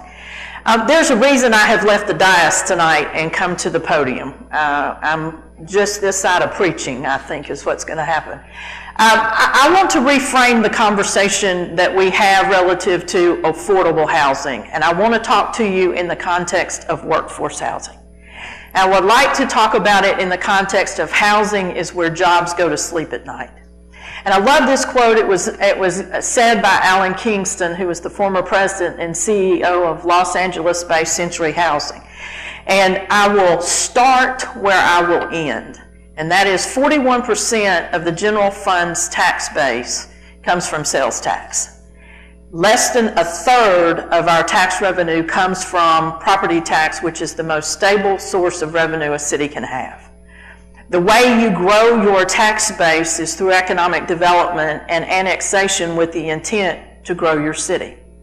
The one thing industry requires, regardless of how good Sean is at his job, he has to be able to deliver a workforce. Because you can't produce things, you can't sell things without people. And so the challenge for us in Bastrop is we lack workforce housing. And so as we take this journey to educate ourselves on what this is, I want to frame this conversation around workforce housing. The Preserve at Hunter's Crossing is a housing tax credit project. We were approached by the McDonald's company. Justin McDonald, the president of McDonald's company, is here in the audience and available to answer your questions. Applied for housing tax credit. It's also known as the non-competitive 4% housing tax credit. The mayor and I are learning an awful lot about workforce housing. 4% housing credit can happen at any time. It's bondable in the market. We have been made aware of a project or a program where people put in applications, and it's the point system. It happens annually. This is not that. It's 4% housing credit, and I think that my takeaway from the conversation I had about this program is that when you're dealing with developers that can apply for this and make it, they have their act together, they're bondable, they're bringing good financial backing to the process. On November 9th, Mr. McDonald was notified that they've been awarded these tax credits pending the City of Bastrop's approval for the resolution of no objection after holding a public hearing. So the question is, where are these apartments going to be built? This is Home Depot, and there's vacant property as you come in off of 304 on Home Depot Way. Home Depot is here. This is property across from Home Depot where the apartments would be built, and that is already zoned for multifamily. So there's no change in zoning that has to occur for these apartments to be built. As I indicated, the non-competitive 4% housing tax credit can be applied at any time during the year. The application requires a number of items that have to meet the minimum criteria for approval, and that's different than the competitive process that seems to be very cumbersome and difficult to get. The Low-Income Housing Tax Credit was established with the Tax Reform Act of 1986 as a way to incentivize private investment into affordable housing. Banks and corporations are able to receive a dollar-for-dollar tax credit to reduce their tax liability by investing in affordable housing developments. The IRS allocates tax credits to each state, and in Texas, the Department of Housing and Community Affairs is responsible for awarding this program. What's important to recognize is that under the non-competitive program, all units that are built and leased have to meet a rental rate affordability, and that's based on 50 and 60% of the area's median family income. The median income from Bastrop is the Austin Metropolitan Statistical Area, and a four-person household in Austin, based on that median income, is $81,400. And so essentially at 60%, which these apartments are scheduled to be in, a family of four can make no more than $48,840. That could come in the form of a single parent and 3 children. $48,840. Here's why I'm passionate about this. 58% of the City of Bastrop's employees make less than this amount. So for 27 years I've been in this business, and I've heard a lot of people say, I don't want those people in my neighborhood. I've never met those people, but I appreciate people are worried about them. Well, I'm prepared tonight to introduce you to those people. They work here. They serve you every day. The type of jobs that we're talking about include supervisors and personnel from the library, planning department, utility billing, water, wastewater, parks, the police department, the convention center, municipal court, and public works. Find people to be your next door neighbor. After reviewing addresses of all of our city employees, 51% of our employees live outside of Bastrop. Mel Hamner, who is our Commissioner of Precinct 1, everybody on his road and bridge crew lives outside of Bastrop County.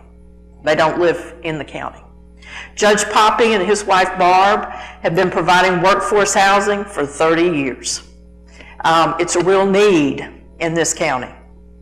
We have employees that drive as far as Bryan and College Station. That's 68 miles one way. New Bronzeville, 56 miles one way. Columbus, 54 miles one way.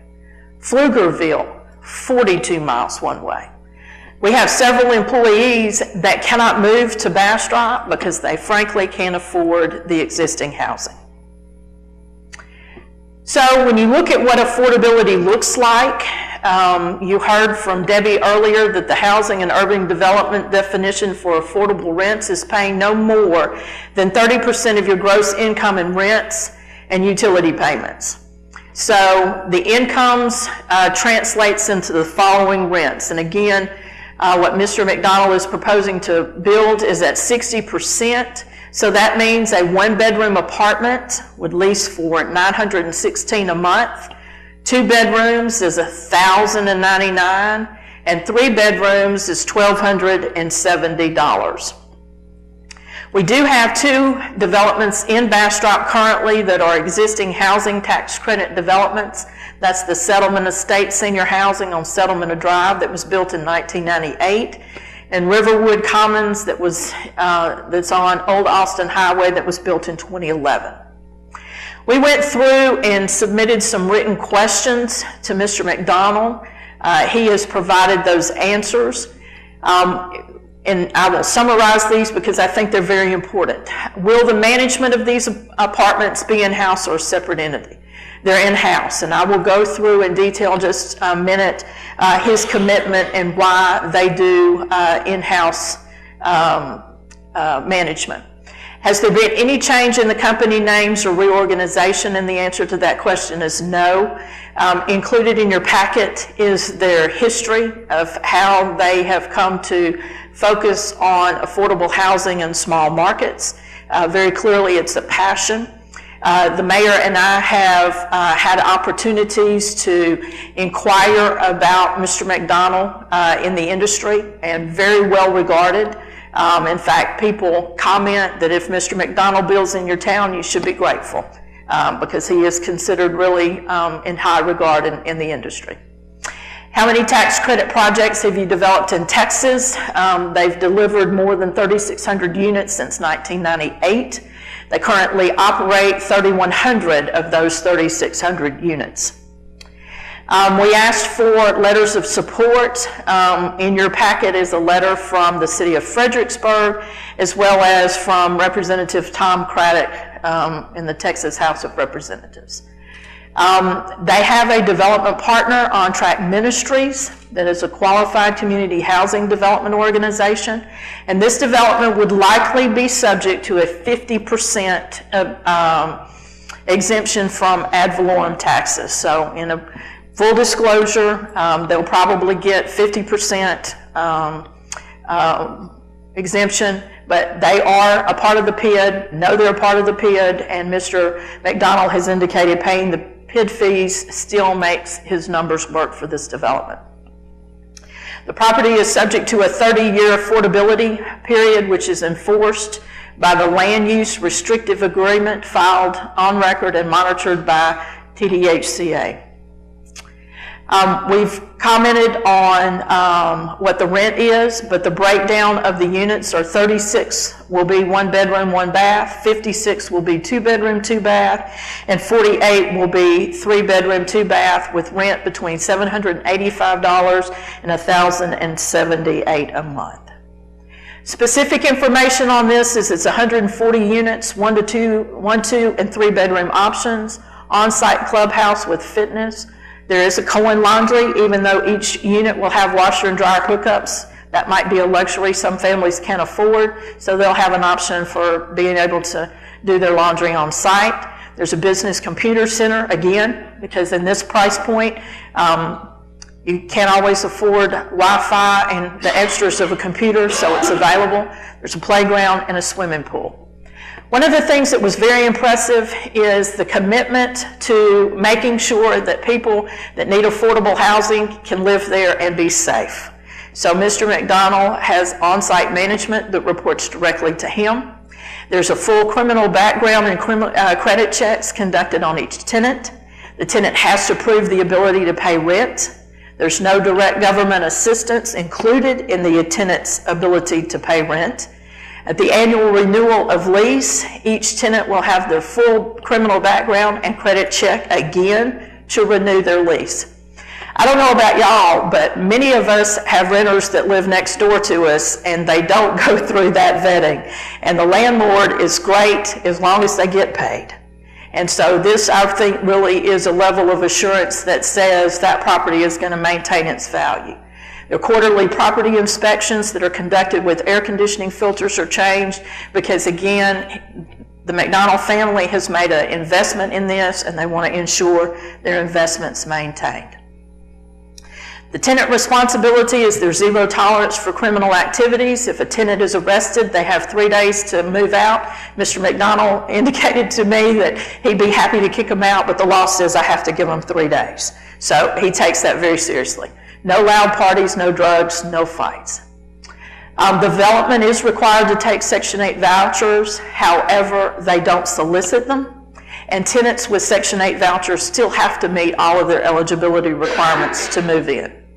One of the things that really struck me was, as a part of the lending criteria for this type of development, $200 per month, per unit per month, is set aside for capital repair and investment back into the property.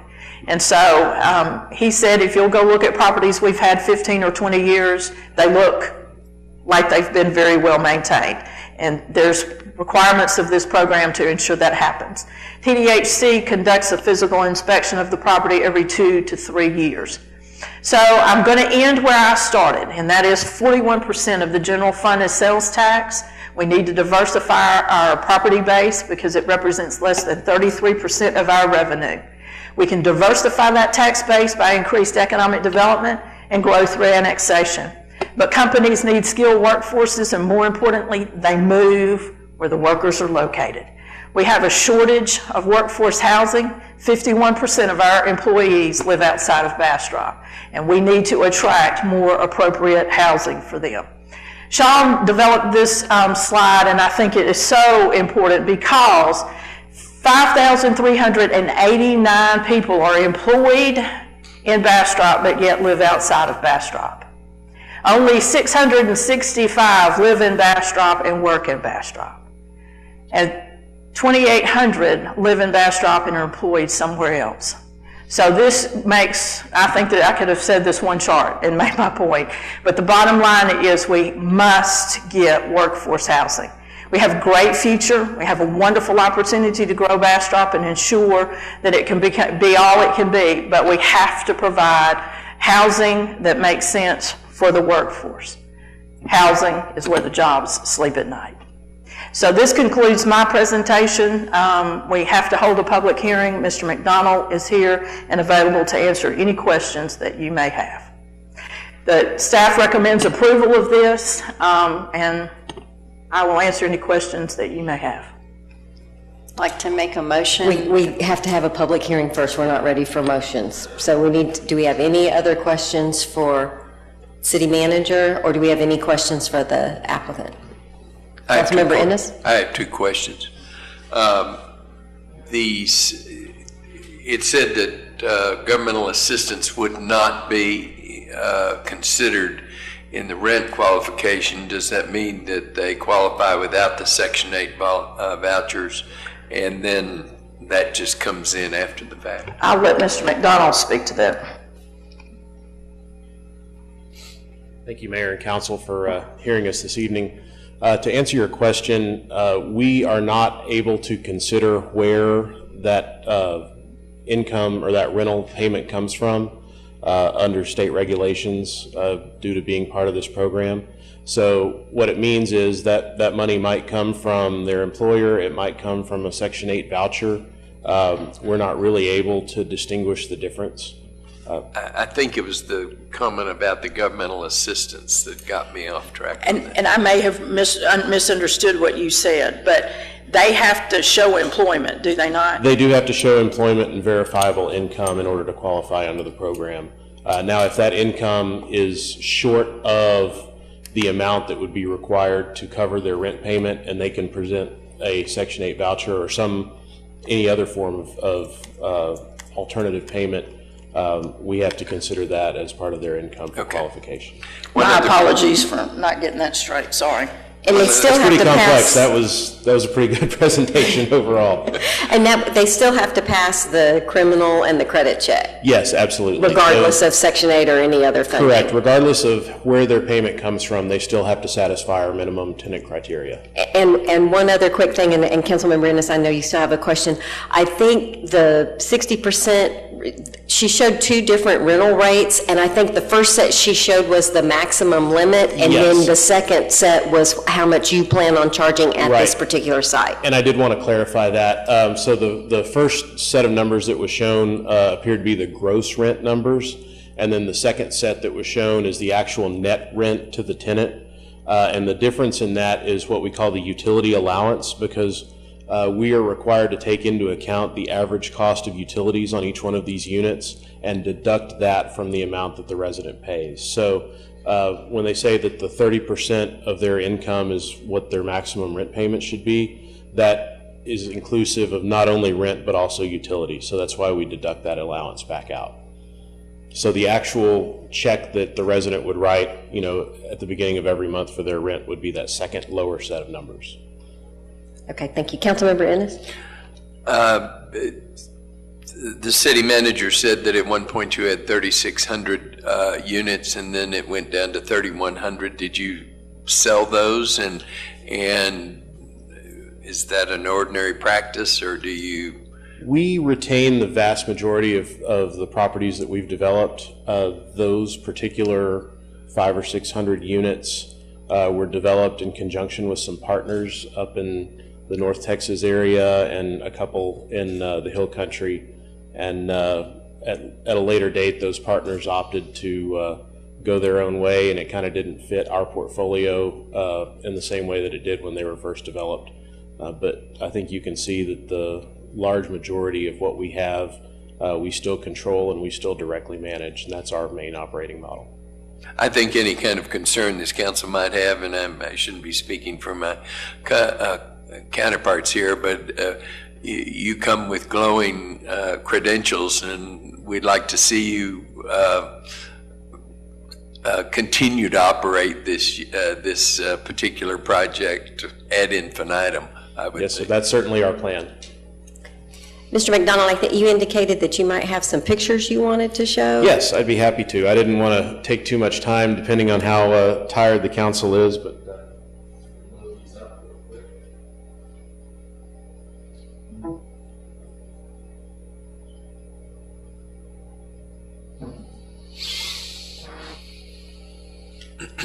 and what these are actually just a few pictures that were taken yesterday at the grand opening of a similar property that we developed over in Fredericksburg. And the preserve at Hunter's Crossing is going to look very, very similar to this. So I just wanted to kind of show these off, primarily just to see that these aren't big, hulking, giant apartment buildings. They really just look like kind of big houses. So if you'll bear with me, this is just a few kind of the exterior views of that property. Just as a preview of kind of what we're going to look like when we get into the neighborhood here. I like to show this picture off just because it's a 300 to 400 year old oak tree that we were able to preserve on that particular property. Of course, we don't have anything like that on our property here. It's been scraped flat at some point in the past, but I'm just very proud that we were able to preserve that and incorporate it into our design. It's just kind of part of who we are. Again, I like this. This is just kind of a view down the center of our property. You can see the swimming pool right here, and then just kind of a cluster of buildings. Large amount of kind of open space in between the buildings, which we also feel like is important to just make it feel like more of a neighborhood and a community, and not like a project, if you will. Councilmember Peterson? Yes, maybe I missed something in the presentation, but just have a question. How many apartments per building? There will be between 8 and 16 units per building. We have multiple sizes, and I can actually pull up our concept plans as well.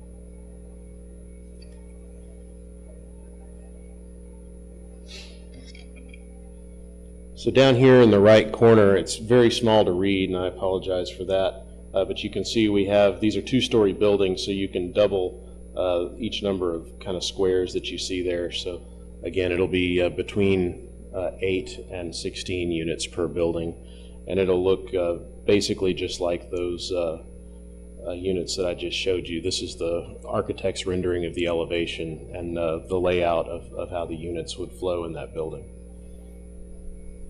Okay, thank you. Sure. Any other questions before I open the public hearing? Councilmember Jones? You know, I just want to point out something that I really appreciate. It drives me crazy when we have presentations and people do it on the vertical, because it doesn't take advantage of the screen. And you're doing your presentation on the horizontal, and just note to people that do presentations, it makes it easier to see what you've got. It takes advantage of the space, and it shows a lot of forethought, and I just want you to know I appreciate that. Thank you. All credit for that goes to our architectural team who put this together for me, but I will definitely pass that on. Great. Council, if you have no further questions, I am required to open the public hearing, so I'm officially opening the public hearing. Madam Secretary, do we have anyone signed up to speak? No, Mayor, no one has signed up. Is there anyone in the audience that's interested in speaking? Seeing none, I will officially close the public hearing, and I am happy to entertain a motion.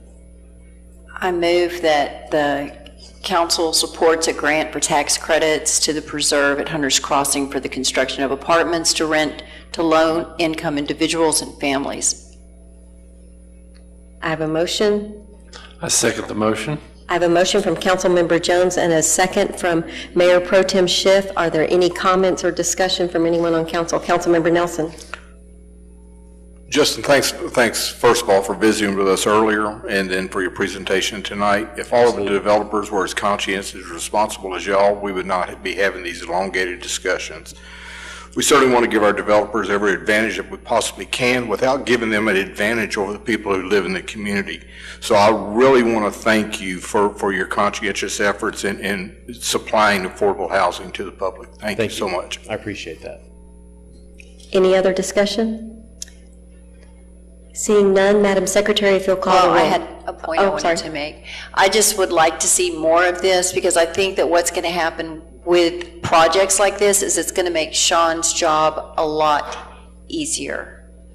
So I appreciate it. Thank you, Councilmember Jones. And for those of you that are watching online, Sean was giving Councilmember Jones a thumbs up. He is quite happy, and I noticed that Ms. Bridgette is equally very happy in the audience. Madam Secretary, if you'll call the roll. Councilmember Jones? Yes. Mayor Pro Tem Schiff? Yes. Councilmember Nelson? Yes. Councilmember Peterson? Yes. Councilmember Ennis? Yes. Thank you, Council, for the unanimous approval. Thank you all very much. I appreciate it. Welcome to the community, Mr. McDonald.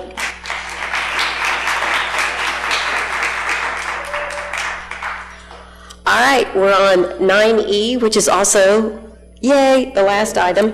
Consider action to approve resolution number R2017-95 regarding the Bastrop CAD election voting for the 2018-2019 Board of Directors, establishing a repealing clause and providing an effective date. Council, you had quite a bit of information in your packet, and I think City Manager might speak to that. Mayor and Council, the Bastrop Central Appraisal District requires us to participate in the election of the Board of Directors. This is a two-step process. The first process is to nominate individuals to the ballot. We did not do that. The people that are currently on the board have signed up to be reelected, and it just requires one vote. We have 214 votes based on the proportion of our 2016 levy, and we established and divided that up equally among the 5 board members. It's really that simple. Do you have any other questions for City Manager? I move that we approve the resolution as documented in our package. I have a motion to approve from Mayor Pro Tem Schiff.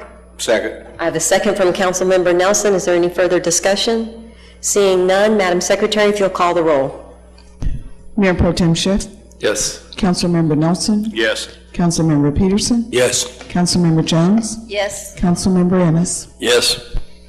Thank you, Council. 9E passes unanimously. We are not having an executive session tonight, and that brings us to item 12, adjournment. Move for adjournment. Mayor Pro Tem Schiff, a second from Councilmember Jones by acclamation. It is 9:04, and we are adjourned. Thank you, ladies and gentlemen. Thank you, staff.